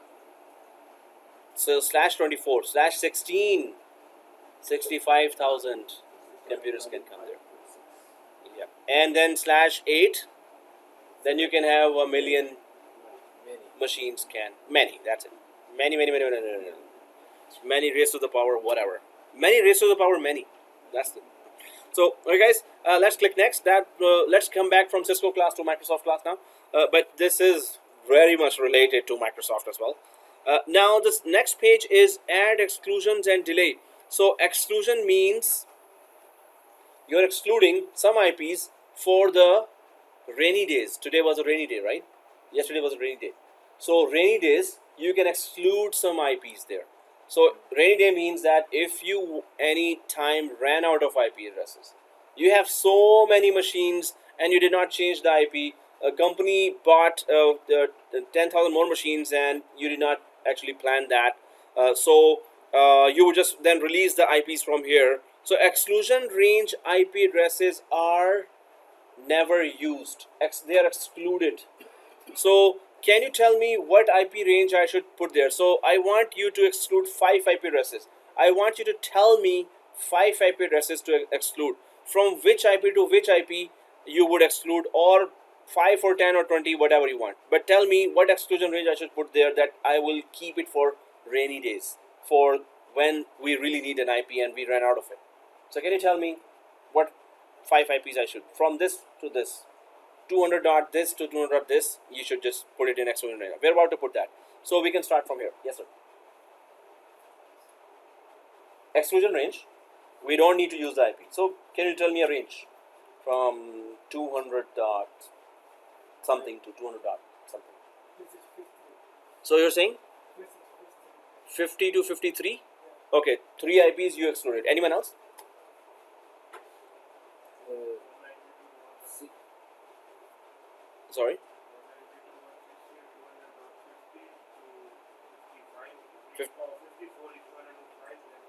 Okay, so you're saying 50 to 55. Anyone else? 40 to 50. 42? 50. 40 up to 50. Okay, anyone else?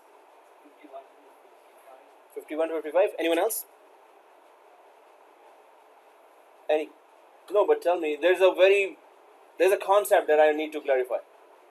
So you must tell anyone any range. It's like must. No choice. Must means no choice. Okay. From 45 to 50. 45 to 50. Okay. Anyone else? So this means 45 51, 45 52. Anyone else?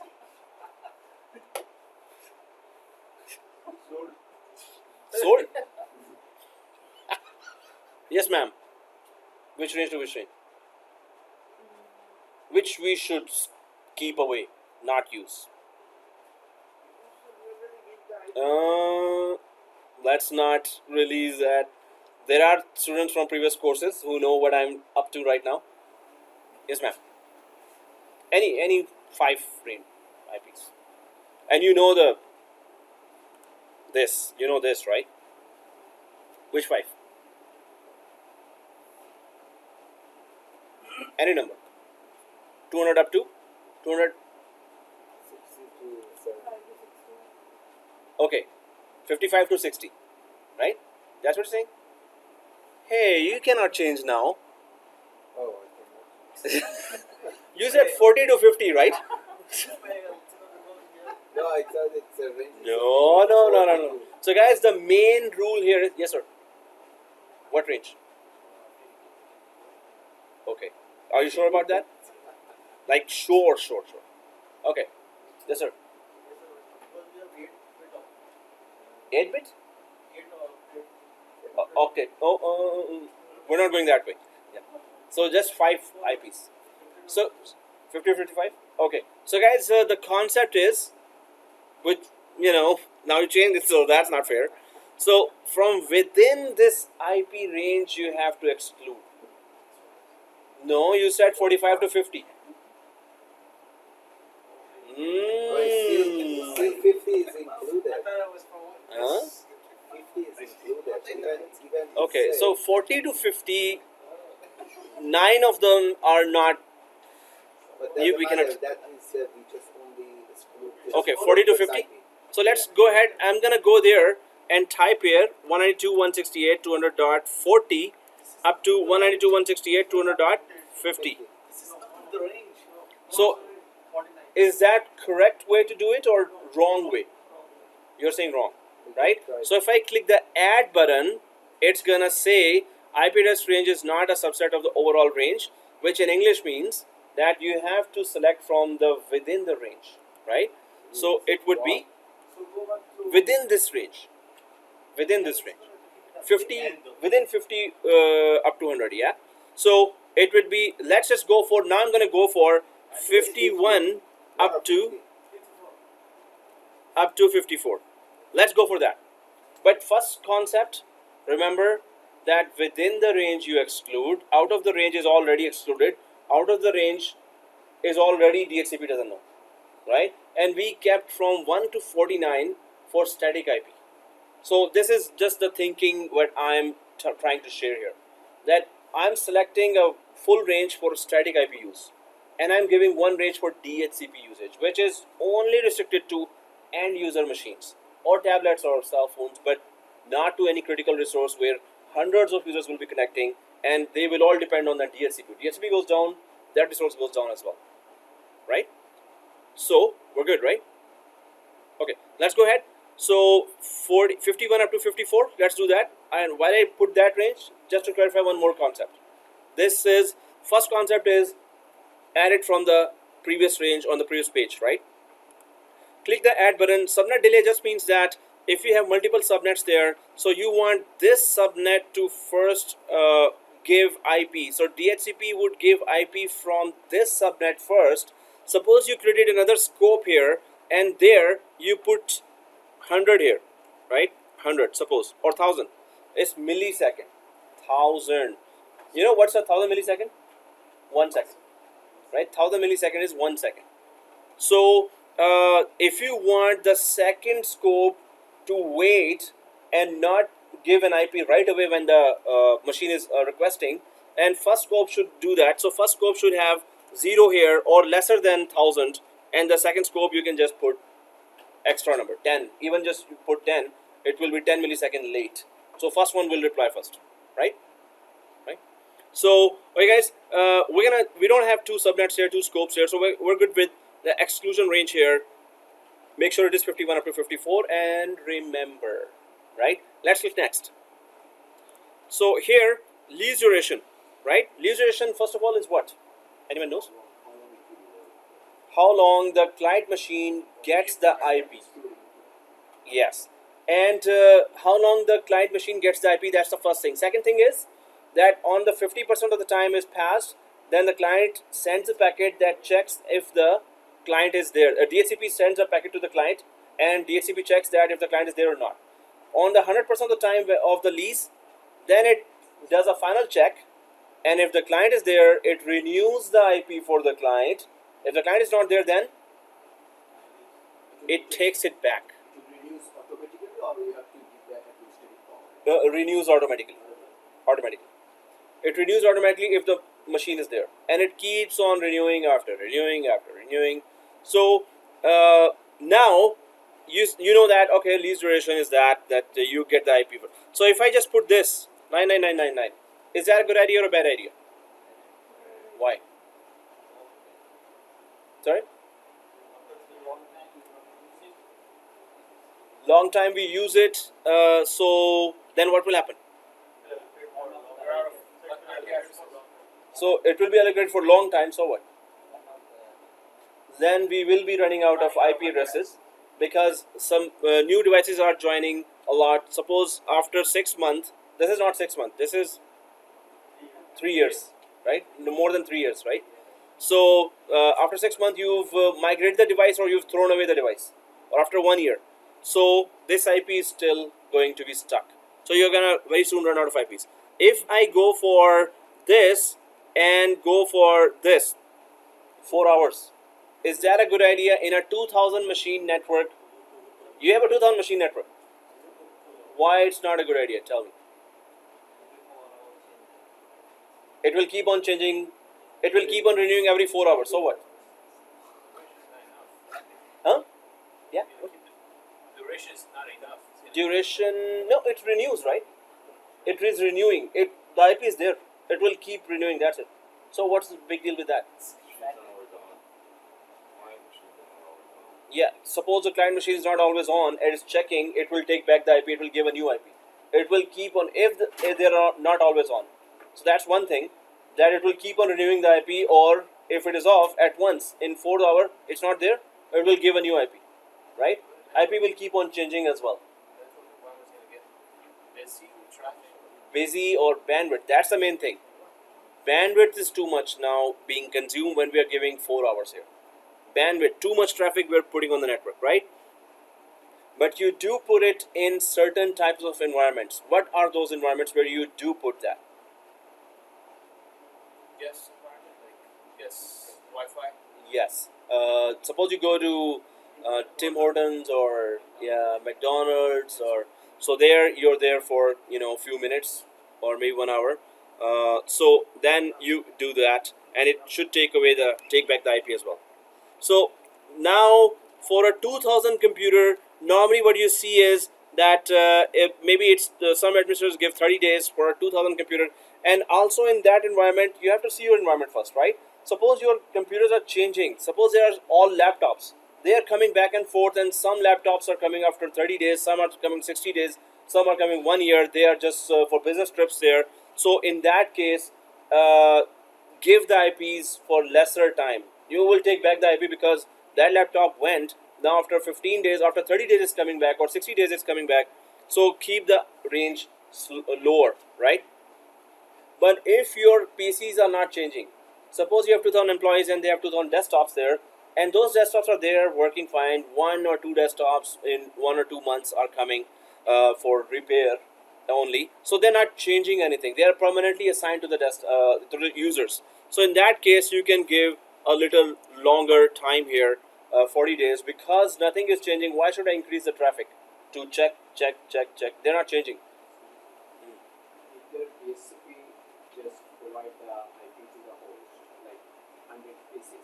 Mm-hmm. So 100 pieces not moving for 1 month or 2 months. Mm. So is there any channel for that PC that the same IP will get for how long it is working, or it is shut down and it's changed the IP?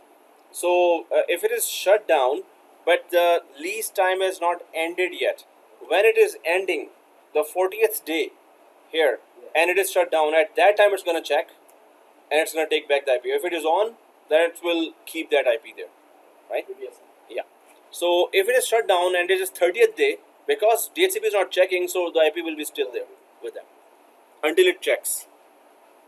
Okay, guys, so we understand that this is the best practices. You can't give long hours, you can't give very short hours. So let's just get back to 8 days here. In our test environment, it's okay, or you can put any number of days here. So let's click next after putting it back to what it was. And then, yes, I want to configure these options. Now, what it's saying is that because the DHCP will provide IP addresses to all the client machines, so why don't DHCP give some extra information other than their IP as well? So the DHCP should tell the other clients what is their gateway, what is their, because it's delivering IPs to them already. So why don't it tell what is the gateway, what is the DNS, what is the domain name? So DHCP can centrally provide a lot of services, or connectivity to a lot of services to its clients. So advanced option just means that, hey, just give more other critical information about network to these clients as well, other than the IP, right? So yes, I want to configure these options and click next. So then we go for gateway here. We know the gateway here, 192.168. It's a make-believe gateway. 200.1. Add. So now every client will know that this is their gateway, right? So we have written that, we have clicked the add button. Let's click next, right? So first of all, it will tell every client that this is a gateway.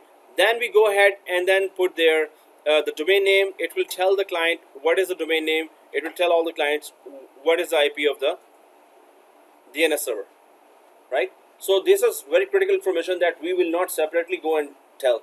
DHCP should tell that, right? So we give the DNS, gateway and the DNS same IP. yeah, we are giving, so gateway is some IP we have given, because in production environments normally there is a gateway. So here we don't have a gateway in our production, in our test environment. So we just gave some IP, so it's the same IP that we give. We don't have to give that, but we just give some IP just to. Most of the time it is different, right? Yeah, it is always different. So real environment. yes, it is a gateway device, is that device through which the data leaves your network and then enters your network. So router, right? So that IP or firewalls IP and then routers. So here we don't have any. Yes, here we're just in LAN. We don't need that, but we just put some IP there. So that's IP of the first machine. So here, so DHCP will tell the domain name and the DNS IP of these to these machines. So let's click next. Now WINS is a Windows Internet Naming Services. This is pretty much obsolete now. This is a name resolution protocol that was created for only Microsoft machines. Only Microsoft machines. Now in any normal environment, any environment, you will have Linux, or many of the non-Microsoft machines as well. So if you have non-Microsoft machines, then DNS is the preferred method to do name resolution. Wins is only for, it's a proprietary protocol of Microsoft, only for Microsoft machines, but nowadays you will always have Linux machines there as well. So Microsoft recommends that, hey, let's not use Wins now, and let's use DNS instead. The whole internet is using DNS right now to do name resolution. So why not use DNS here as well? So there will be no exam questions coming for Wins, but we should know what is Wins. It used to be the Microsoft proprietary name resolution protocol only for Microsoft machines, right? Which is obsolete. Microsoft says don't use that nowadays. But some companies, large banks, you would see that they have machines there for 20 years maybe. So they will have those Wins configured because they configured way back, right? So we don't have to configure that. It's not an exam objective as well. So let's click next. And yes, I want to activate this scope. And click next. And then finito. So guys, we're gonna test that in server 2 what the IP will be there. So can you guess right now quickly what IP should be there?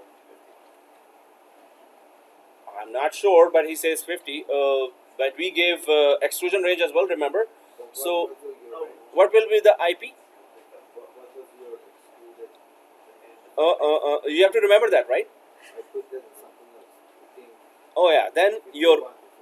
So what should be the first IP quickly? 50? My excluded range is 51. Okay, you're saying 55. You're saying 51. No, I said 50. 50. Yes, sir.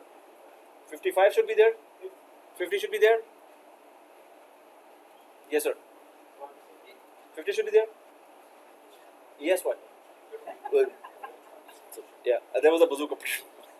Wake up! Okay. So, yes, sir. What IP should be there? In the other machine, what IP should be there? We already configured DHCP. So, what IP it should get now? Okay. So, the second machine from DHCP, what IP should get now? 56? Okay. Then the answer is there, right? I want you to guess. So we excluded 50 to 55. Mm-hmm. 50 to 54. Oh, 56. 56? Okay. If it is included as a 50 to 56. Okay, guys, let's quickly test that. So let's go to server 2. Let's log in there. Let's go to server 2. It is not even joined to the domain. We will temporarily change the static IP to dynamic IP of server 2. I'm going to check what IP the server 2 is getting, right? So we're going to change the static IP of server 2 to dynamic temporarily only, right? So let's go to server 2. I'm in server 2 now. I hope everyone is logged into server 2 here. And then go to local server here. And then go to Ethernet 0. And I'm going to change the IP from static to dynamic. So what IP it should get after it gets the dynamic? So that means the what IPs you excluded, that is now is static IP. So that IP will never be used by DHCP. Now That's we what can it use means. as static. So some administrators use those as static as well. Yes, So they do use that. well, I would not recommend that. You also can Use here as a static. Server 2. In server 2 we can, so whatever IP range we give in DHCP, one of the IP would be there, should be there. And the second thing is exclusion range IPs will never be used. Will never be used, right? Yes, sir. Server 2 is. Oh, okay. I'll fix that. Sure. I'm coming there. So guys, here, let's go to server Ethernet 0. And properties. And v4. Properties and version 4.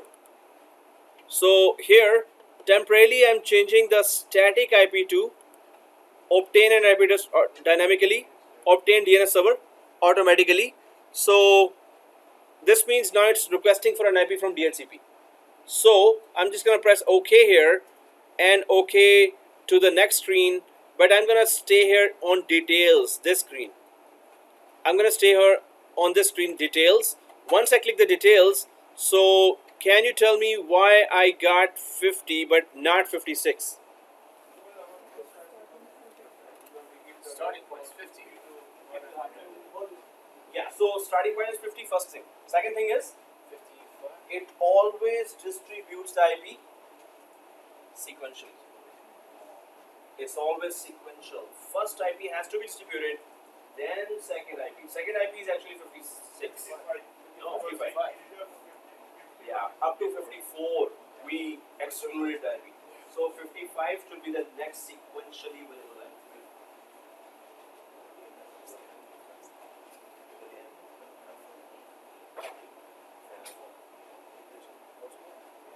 Guys, if you got the 50 IP, then change it back to 200.2 again. Static. Change it back to the static IP that you had before.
Should work. So then we separately change the static IP at the server. So we were all able to do that. No, I didn't get 50 on my second server. Are you on Windows 15? Oh yeah. So close that.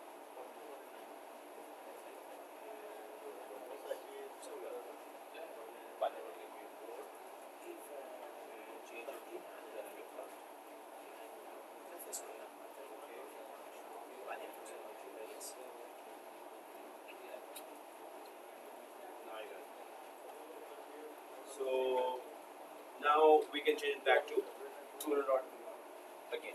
Let's change back to 200.2, guys.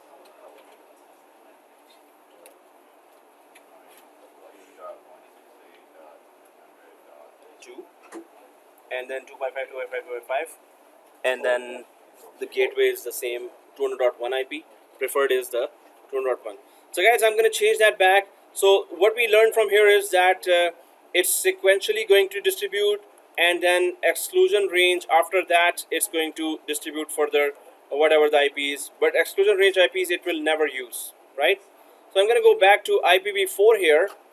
I'm going to go back to IPv4 here now and use the following IP, and obviously let's just put it back to 192.168.200.2. Tab gives you 255, 255, 255. Tab gives you 192.168.200.1. Tab, and then you should be putting your 192.168.200.1, right? Sequential distribution, that means that it doesn't matter if it's excluded, it's starting with the start. Yes. Right? Whichever is the first one. Okay. Whichever is not in exclusion range and available, yes, it's gonna give that. So let's press OK, right? So if you have given, everyone has put in this IP. Nobody's from Russia here, right? I say a lot, Putin. Okay. Okay. So let's go ahead, 200.1, and if we have Sabit, who have you were able to do that? Okay, cool. And you've put it back to this one, right? Cool. We're all done, right? So let's go ahead, press OK, and close.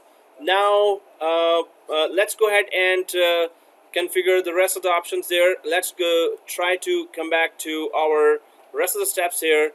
We installed DHCP here, and then we will so created a scope, gave a range, and then tested, not yes, it tested it on server 02.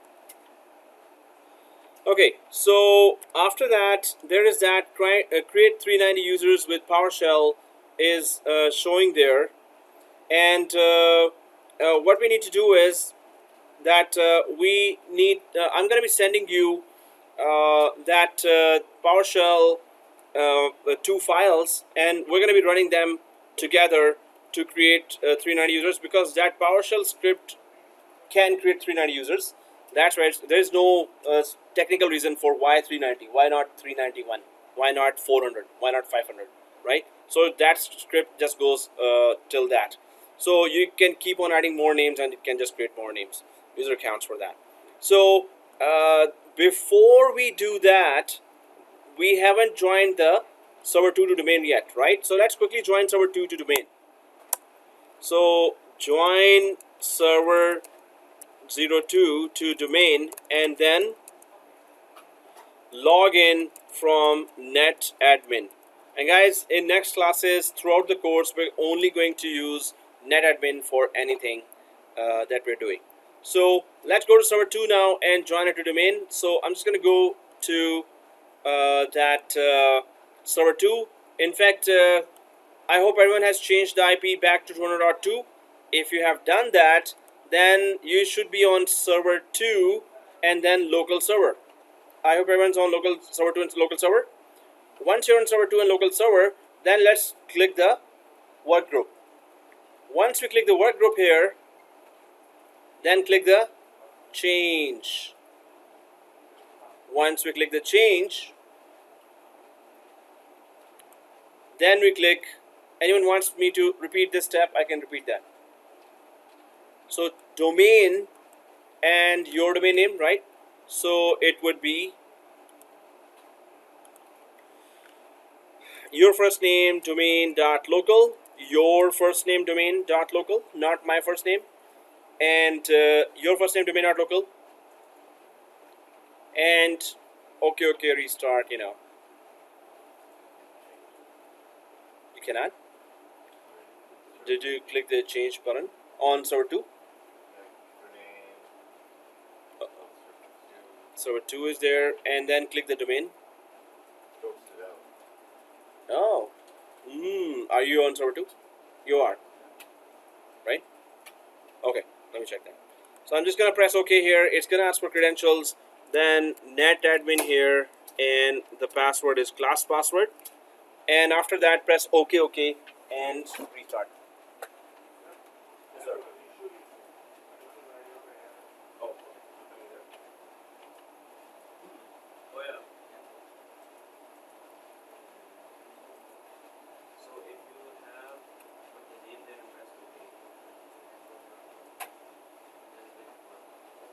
you want to change the name. After that,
And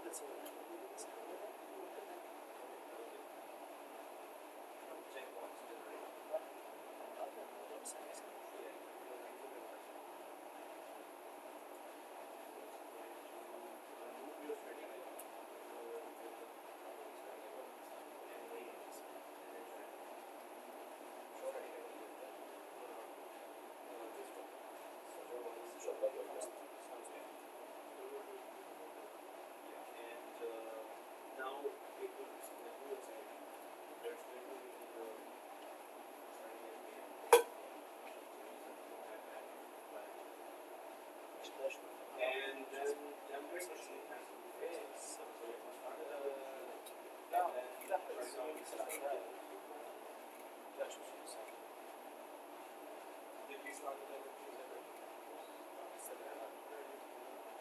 Oh, then just flow was created before that.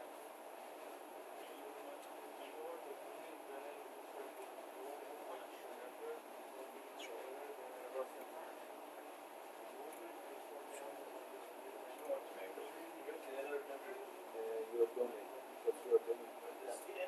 Well, this server 2 has same as Go to server 1. if we have fixed it also. When you create a new phone here, then you will know that. Go to activator. Activate.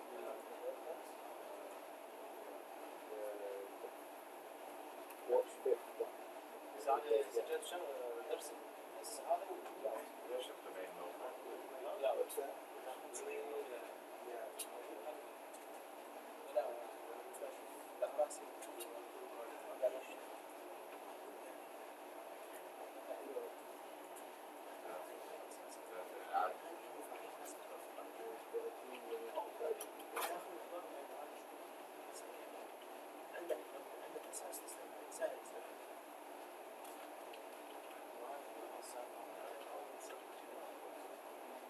Any space? There's no space. There's no space. It is a one word.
Alright guys, so are we there yet? Oh, I mean like we're done. So restarted the machine, and so I'm just gonna press OK here, and then so it's going to join us to domain, close, and restart now. Woohoo! So once we restart now, so that's one thing done. And I'm just gonna go back to server 1. In fact, I'm just gonna go outside. So it is joined to the domain, but make sure that you log in from netadmin from server 2. So I'll go back there and server 2 here, which is coming back, but I'm just gonna log in from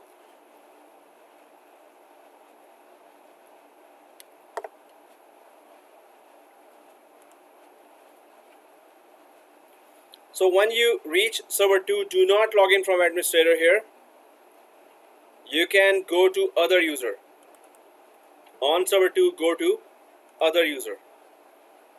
And once you go to other user on server 2, then just net admin and small okay. So the password, just put the netadmin and password. So make sure that you're logging in from netadmin in server 2 and the password. If you think you did not go for other user, then log out and log in from netadmin. So once we log in from netadmin, and then let's create that 390 users with PowerShell. So for that, now how many has the OneNote open in front of you? How many has OneNote open? Not. How many don't have OneNote open in front of you? Don't? So you do not have OneNote open? You do not have. Now it reached planet Mars, right? So it takes 6 months for communication to reach in Mars. So that was a bigger bazooka. No, I was saying don't, and then no, I, yeah. First I said who, then I changed it, right? So okay. So yeah. Now, how many are not having OneNote in front of them? So those who do not raise their hand, this means you have all OneNote open in front of you, right? So Ahmed, you don't have OneNote in front of you, right? Okay, I've added you already. So guys, what I'm asking is that in the important information, if you can see OneNote, you can see this important information on the top right side in OneNote for this class, right? This important information is there. Within the important information, I'm going to be placing that download link for, so download link for PowerShell script, and I'll just update that here.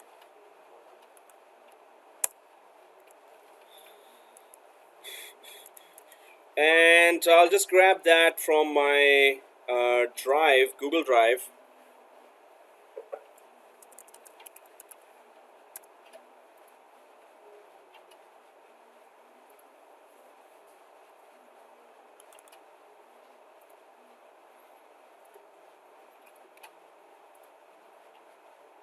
Uh-huh. 390 user script.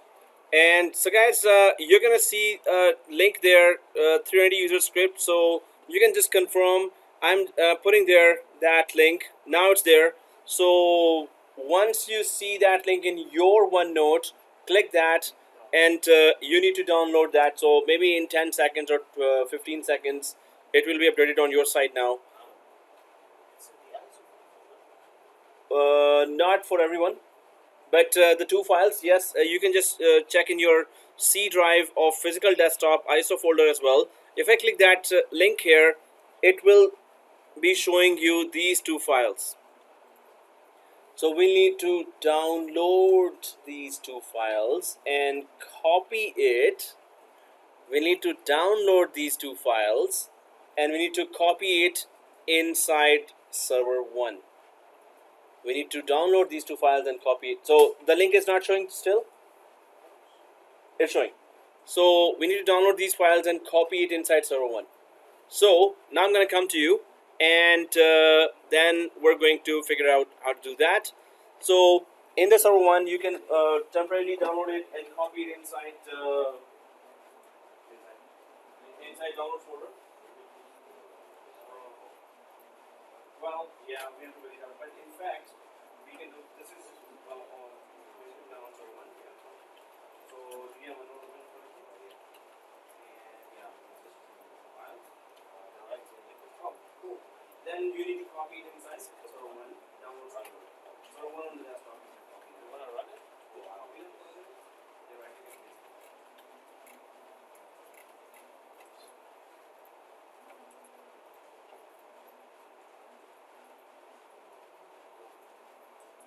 Okay, download the two files. You got it? This thing you got it? Yes. You don't have the outside for it? Oh, it's 720 there. So you should see important information on that. And the second thing. So download the files and copy it inside. Yes.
You good? You want it to come to the virtual machine? Oh, you're done. Yeah, copy paste. Paste it inside the desktop. Like, yeah, pretty much. Yeah, you were not able to do that. You did not. The machines are not there. So, can you come at 2 o'clock on any weekdays and finish the labs if you want? Would you be able to do that? Because on Sunday there is no time. Yeah. You're good, right? Yep. So,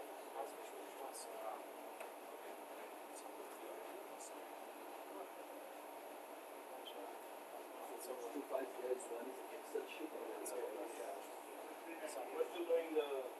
so one is Excel sheet.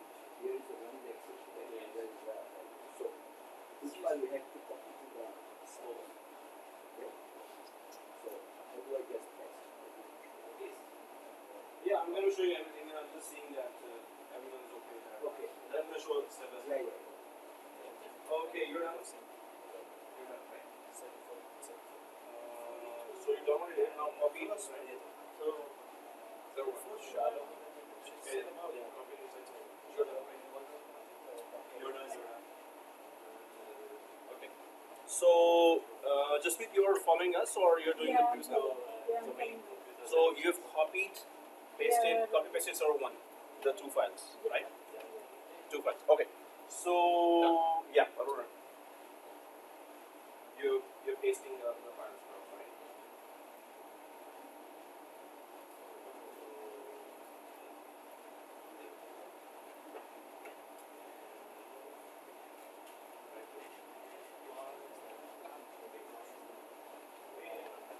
Now, remember that you created a Java folder because we're about to create a script folder and we're going to copy from here to scripts folder inside server. Alright guys, so let's just see that now how to go ahead and run the script and create 390 users with PowerShell. So I'm just going to right click here and download. You have to figure out in your way, in your area. So in your configuration when you're doing that at home as well, so sometimes the download doesn't appear the way that I downloaded it. So in that case you have to check that how it is downloading for you, right? So I'm just gonna download this, save, and then right click and save this.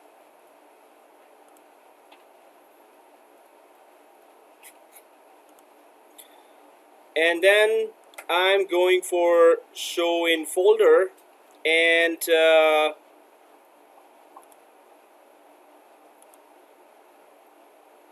then I'm going to select the two files here, and I'm going to copy that, and I'll go to that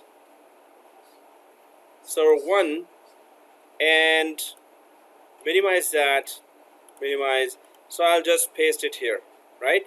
So these two files normally are not supposed to be here where we are pasting right now. So remember where you pasted the files. Now let's go down to yellow folder, or let's go to the C drive of server 1 now. Let's go to the C drive of server 1 now. Once we go to the C drive, so go to the yellow folder, go to this PC, and let's go to the C drive of server 1. Once you're inside the C drive of server 1 here, then right click here and click new. We need to create a new folder called scripts. We need to create a new folder called scripts and copy those two files and paste it actually here in this folder in C drive. So I'm just about to create a new folder in the C drive of server 1 called scripts, scripts, scripts. Then let's just double click this folder, so you will see that obviously it's a new folder, it has nothing inside, right? So wherever you downloaded and copied the two files, take it from there and paste it actually in the scripts folder. So if I right click, it's still in the clipboard, so I'm just gonna paste it. So this is how your C drive scripts folder should look like. Is it looking like this for everyone? Yes, no, maybe? You're good. Okay. Anyone else? Everyone else is good? Yeah, you're done that, Sabit? Okay. Just read done. Scripts folder. Because now PowerShell scripting will, Arun is doing, Zaven is doing. You're doing that, right? Yeah, that's just trying to run the. Oh, thanks to compliments to. Okay. So you're way ahead. Okay, guys. So if Arun done. Okay. So cover done, right? Okay, guys. So let's go ahead and just run that script now. So if it is placed inside scripts, so you can go down to the Windows icon and do not right click, left click. Left click will open this page here. So once you left click, do you see PowerShell? You have to right click and open it with administrator privileges. So right click on the PowerShell here and open it with administrator privileges. So I'm going to right click here. I'm going to go to more, and there is the run as administrator. I hope everyone's seeing that and following. So right click on the PowerShell, more, and then run as administrator. Let's click that run as administrator and press yes. So I hope everyone is seeing this blue page here for the PowerShell. If anyone has any issues, let me know, or I can repeat those steps as well. Timeout. Okay, let's go ahead. So cd backslash. So we need to get out of this folder path here. So cd backslash will take us out of that path. Cd backslash will take us out of that path. Then dir will show us the content of C drive. So cd backslash and press enter, and then dir and press enter. Cd backslash and dir, press enter. So you can see your scripts folder there. We need to go inside the scripts folder. So cd backslash, then dir and press enter. Then scripts is cd space scripts.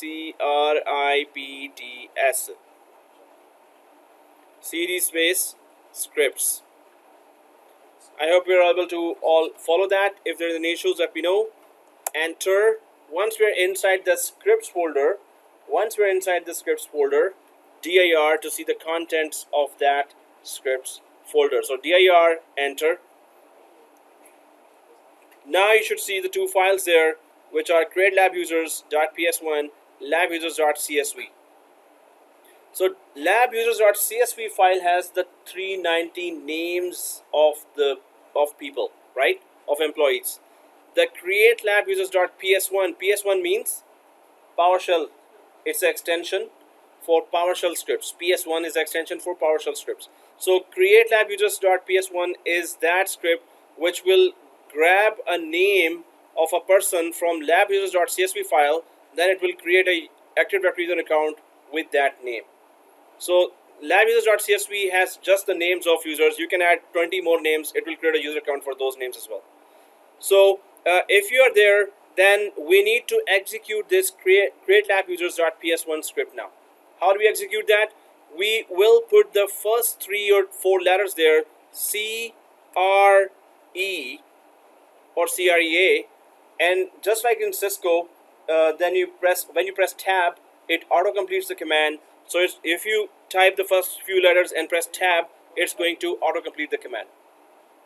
So just press the tab button and it should now auto complete that command. I'm just gonna try to show it a little bigger, so I'll just grab that magnifier.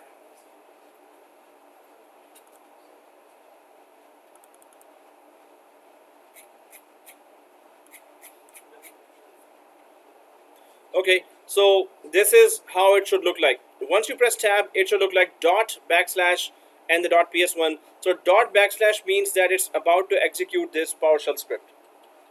So if you put dot backslash in the start of any PowerShell script there, it will execute that, right?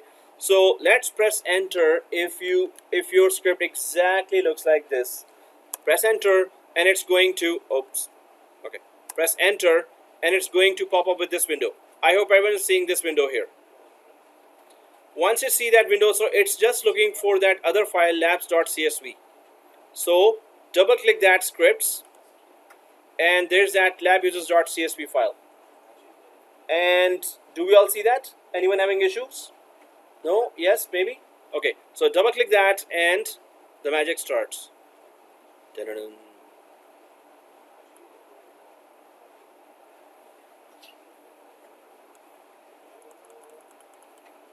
So it's creating all the users and that's done. So once it is done, we need to make sure that the users did get created. So we go to tools and we go to Active Directory users and computers. And we will go to a new container called exchange users, which got created as a result of running this script. There's a new container called exchange users.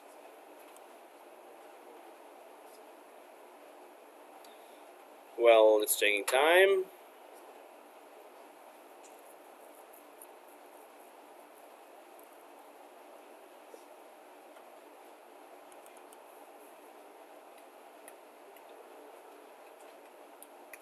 and still taking time. Okay, done. So if it is done for you, you can just minimize that and go to server manager and go to Active Directory users and computers in the tools. So it is done for me. I'm going to go back to server manager, and its icon is like this, the suitcase and the server. So go to the server manager here and then go to tools, which is on the right side here, and then go to Active Directory users and computers. Do you see a new yellow folder or container called Exchange Users? These one. Anyone who has run the script and is not seeing that container, let me know. Anyone who has run the script and is not seeing that container. Not seeing? No. Okay. Not seeing? No. Okay. Now we're ready. Okay, so that's done. Let's go ahead. Well, you can see all the users there, right? So let's go for our track back where what we were doing there on week 3. So we have done create 390 users with PowerShell, and now we need to install the second. No, we need to go finally towards let's install Active Directory on the second server, which is server 02, and then make it a replica DC. We need to know how two domain controllers replicate data to each other, right? So a replica DC is a helper domain controller, and the authentication requests are load balanced among multiple domain controllers, right? So when we have so Microsoft recommends to always have two domain controllers in any environment in a company, right? So if the first one goes down, then the second one just keeps the show running, so authentication will keep on going. So that's why we must have a minimum best practice environment will always have two domain controllers there, not one. So let's quickly turn the second domain controller, second server, which is a member server. Server 2 is a member server or a standalone server right now? Is it a member server or a standalone server, server 2? We have joined it to domain, so it is a member server. Exactly. Server 2 is a member server. But we are about to promote it to a domain controller, right? We are about to promote it to a domain controller. So let's go ahead and try to do that. So what we are planning here is that if we have two domain controllers here, so one is server 1 and second is server 2, the main thing to understand there is that both domain controllers are supposed to update each other right away if there's any change happening. So the DCs talk to each other after a change. So I should just change that. After a change has happened, the domain controllers or DCs talk to each other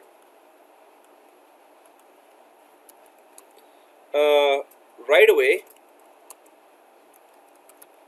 but they talk means update each other in a busy network from within 45 seconds up to 1 minute.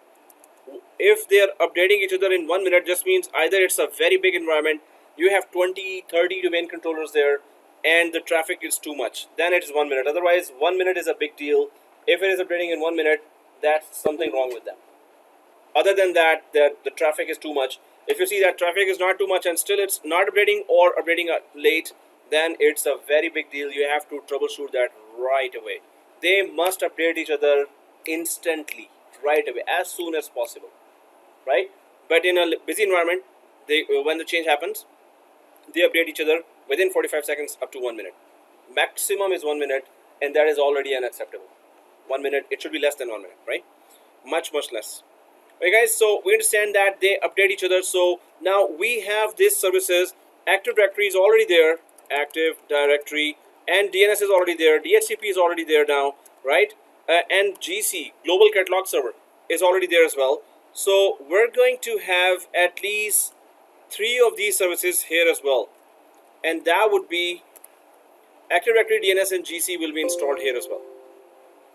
So this means that when the end users try to connect here, so those from Windows 10, Windows 7, Windows 8, right? So they will connect either to this server when they put the username password. So their authentication request will either go to this server or this server, right? Because there is round robin load balancing between the domain controllers is automatically working because of round robin. Now round robin is a free DNS load balancer.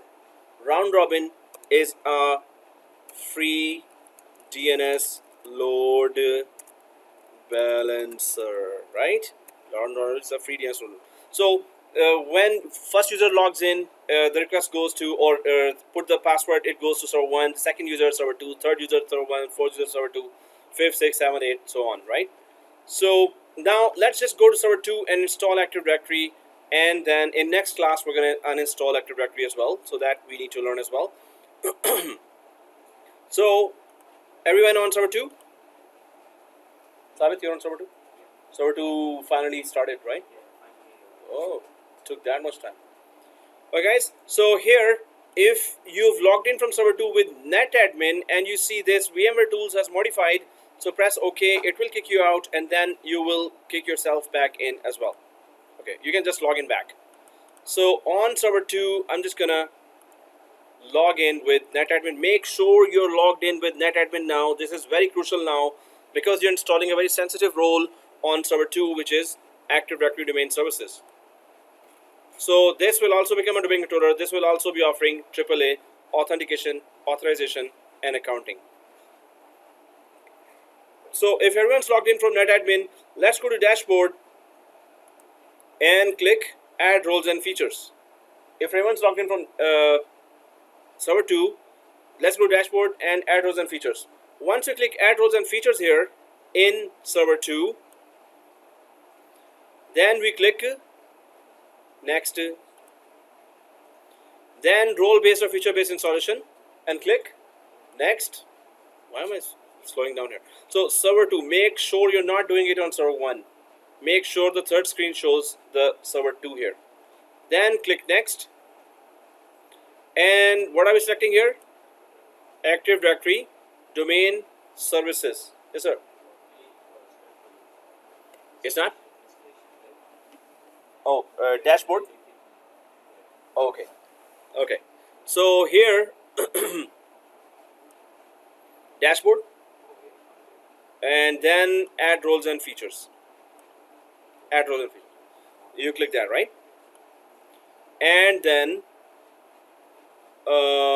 that's it. So next until you reach this page, roles page.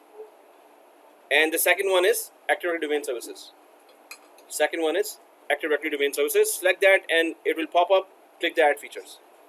Okay, so next, yeah, Evan, you have a question related to this? Man, now at 12 o'clock we can, if it's something else you're doing, then 12 o'clock I can help. So Active Directory Domain Services, next. And then nothing here, click next. and then activate domain services. Click next. Nothing here.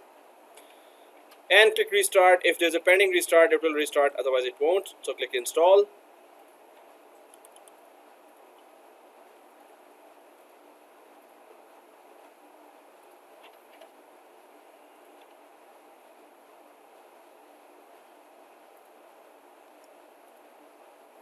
So we're installing a second domain controller. A second domain controller is always called a replica DC. So professionally in production environments, you should just refer to it as replica DC, right? So this is called replica. Replica means exactly same copy. So DC. So backup terminology wise is not a correct word. So backups normally are taken separately as well by applications. So it would be a partner DC, it will be additional domain controller or replica DC. These three terms we can use. But yes, it acts as a backup. If it is down, then it Yes. is not primary. Exactly. So if it is down, so it is not a backup domain controller. Like it will not become primary. It will not fail over to be a primary. Both are exactly domain controllers. They are exactly doing the same task. So they are both active. There is no active passive here, right? So active, and second thing is that it is exactly doing everything that the first one is doing. First one is exactly doing what second one is doing. So, but the first one is called always root DC because it's the first one. Because there is one more reason why it is called root DC. It has FSMO roles. That is an upcoming topic. FSMO roles. That's why it is called root DC. There are 5 unique roles there. Because of this, it is called root DC. So replica DC would be it will act as a backup, but we should not say terminology wise as a backup. Okay guys, so let's go ahead. If we understand that, so is it done for everyone? This one on server 2. So promote this server to a domain controller now. Let's click that. If you were so tempted to click the close button there, and we cannot help it sometimes, so let's you can also go to the yellow triangle and promote this server to a domain controller is written there as well. So we all see that. Let's click promote this server to a domain controller. If you want me to repeat the steps, I can repeat the steps. If you have any issues related to this one specifically, then let me know. So if we are installing a new replica DC, so what are we supposed to select here?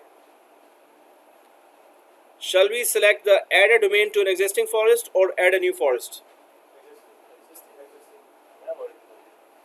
So the second one or the third one?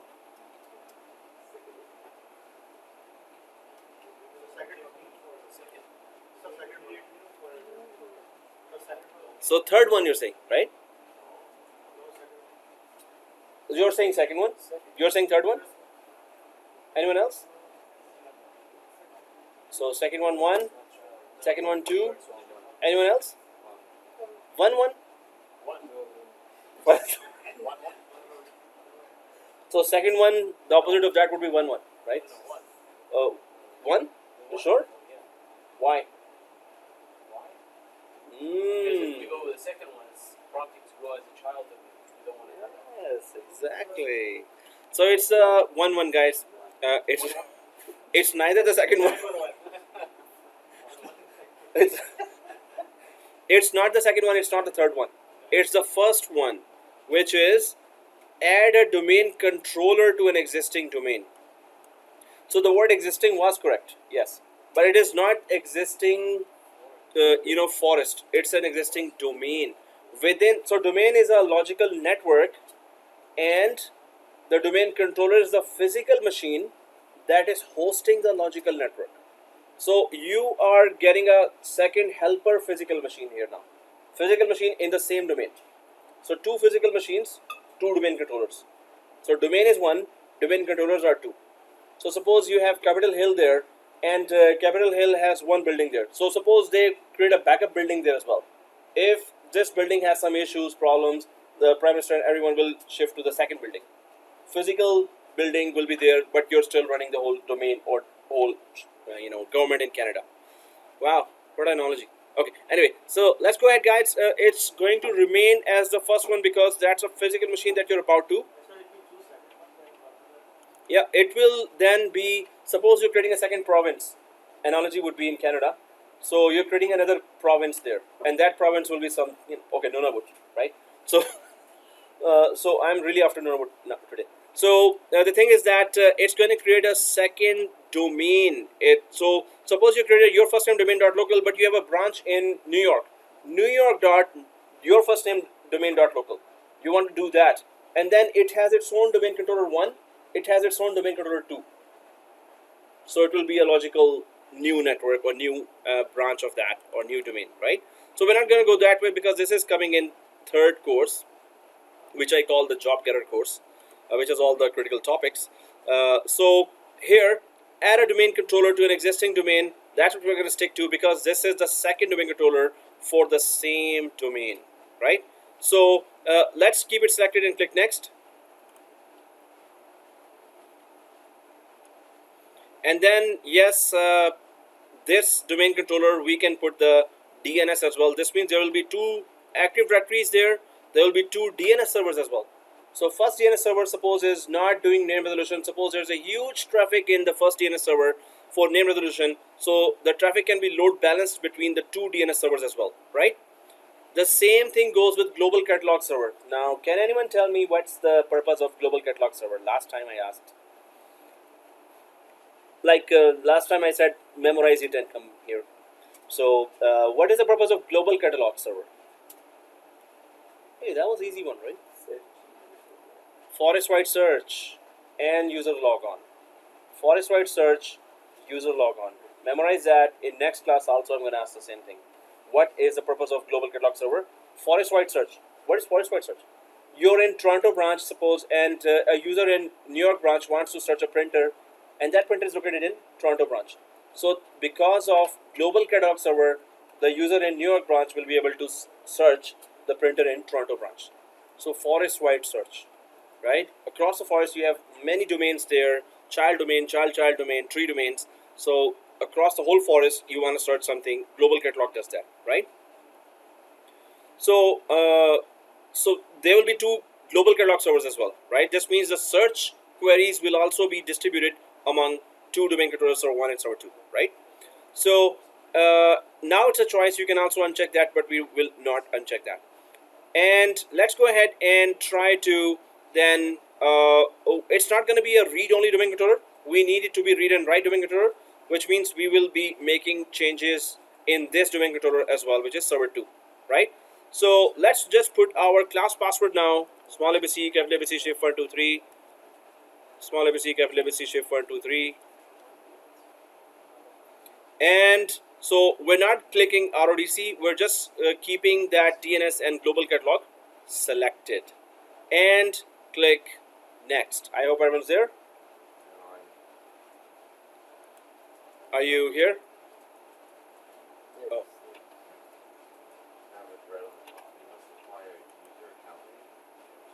oh, right on the top. Then did you to turn off your firewalls on server 1 and server 2? Turn off the firewalls on server 1 and server 2, and then cancel out and try again. Are you able to do that? Okay. So guys, click next from this screen. Let me know if you have a problem. So this screen says DNS. So we can ignore that because it's looking for a DNS locally, and we are in the process of installing DNS. So it's not going to find that. So click next. And guys, this is a problem here. This can be an issue. Just drop down the list. Do you see server 1 there or not? You do? You don't see server 1? And anyone else not see server 1? You don't see server 1? Ouch. And anyone else don't see server 1? Okay.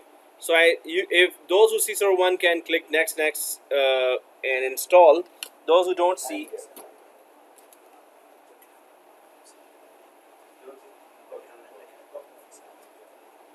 so turn off the firewall. I'm gonna cancel out from here, and I'm gonna go to local server and go to this firewall and turn it off.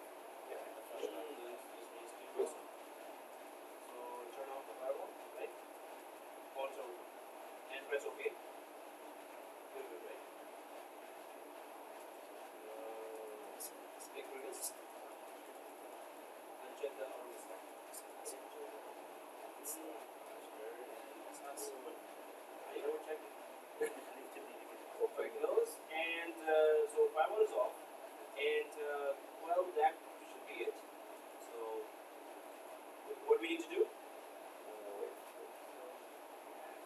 So we go to yellow triangle, we promote the server to a domain controller, right? And promote the server to a domain controller. That's it. Next.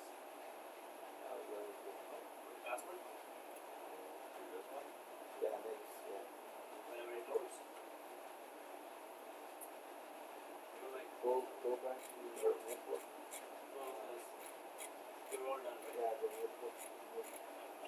You're done and undone. Oh, we have done install the check. Go to the SMS. Yep. Yeah.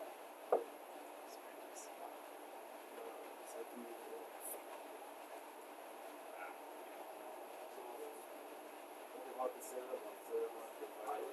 Yeah, next.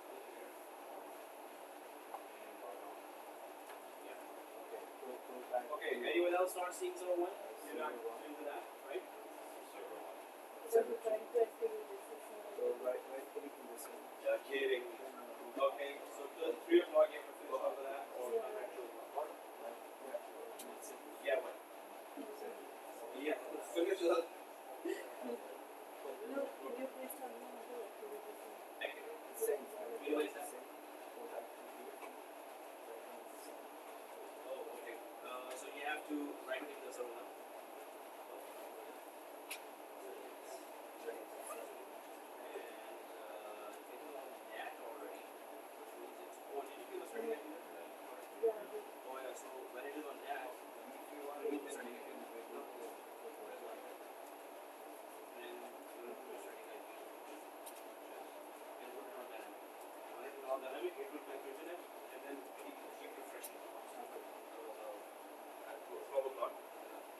Okay guys, so here, if you see the server 1 dropping down, you got it.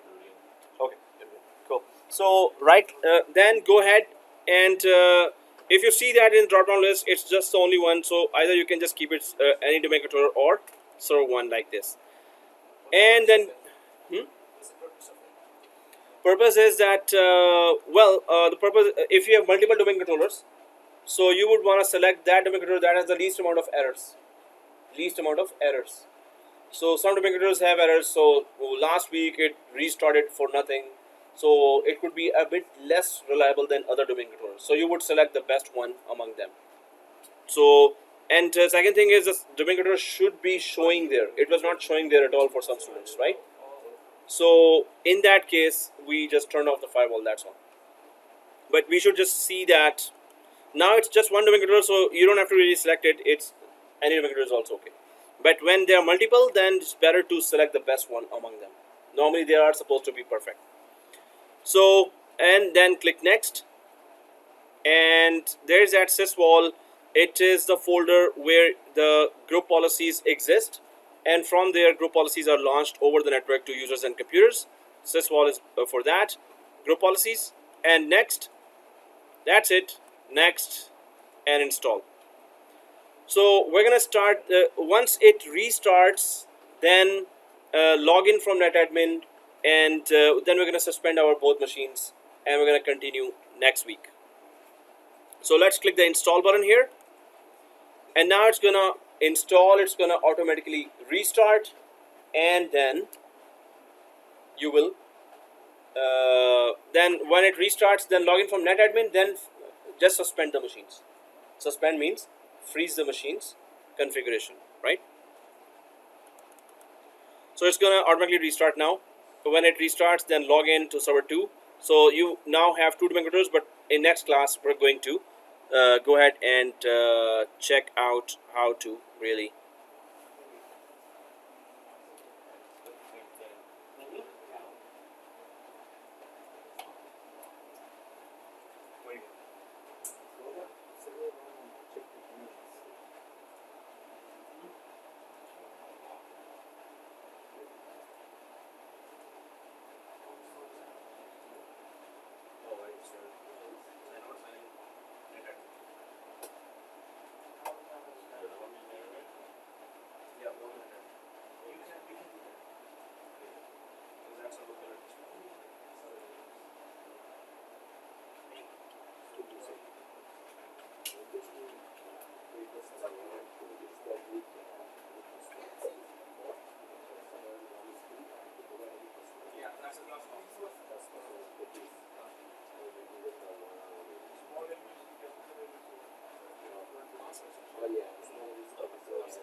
Now I see that. Never mind.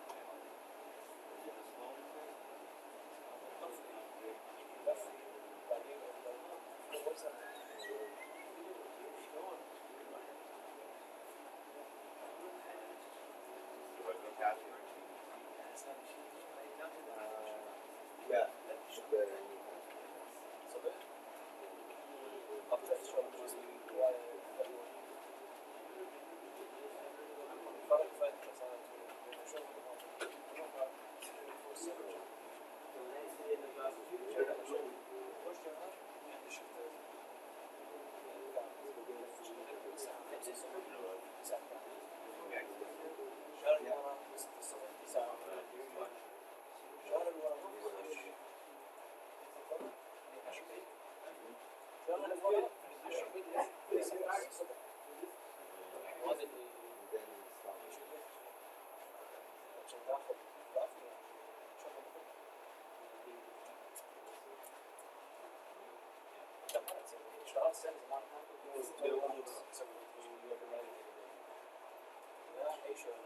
Well, let's see what if it keeps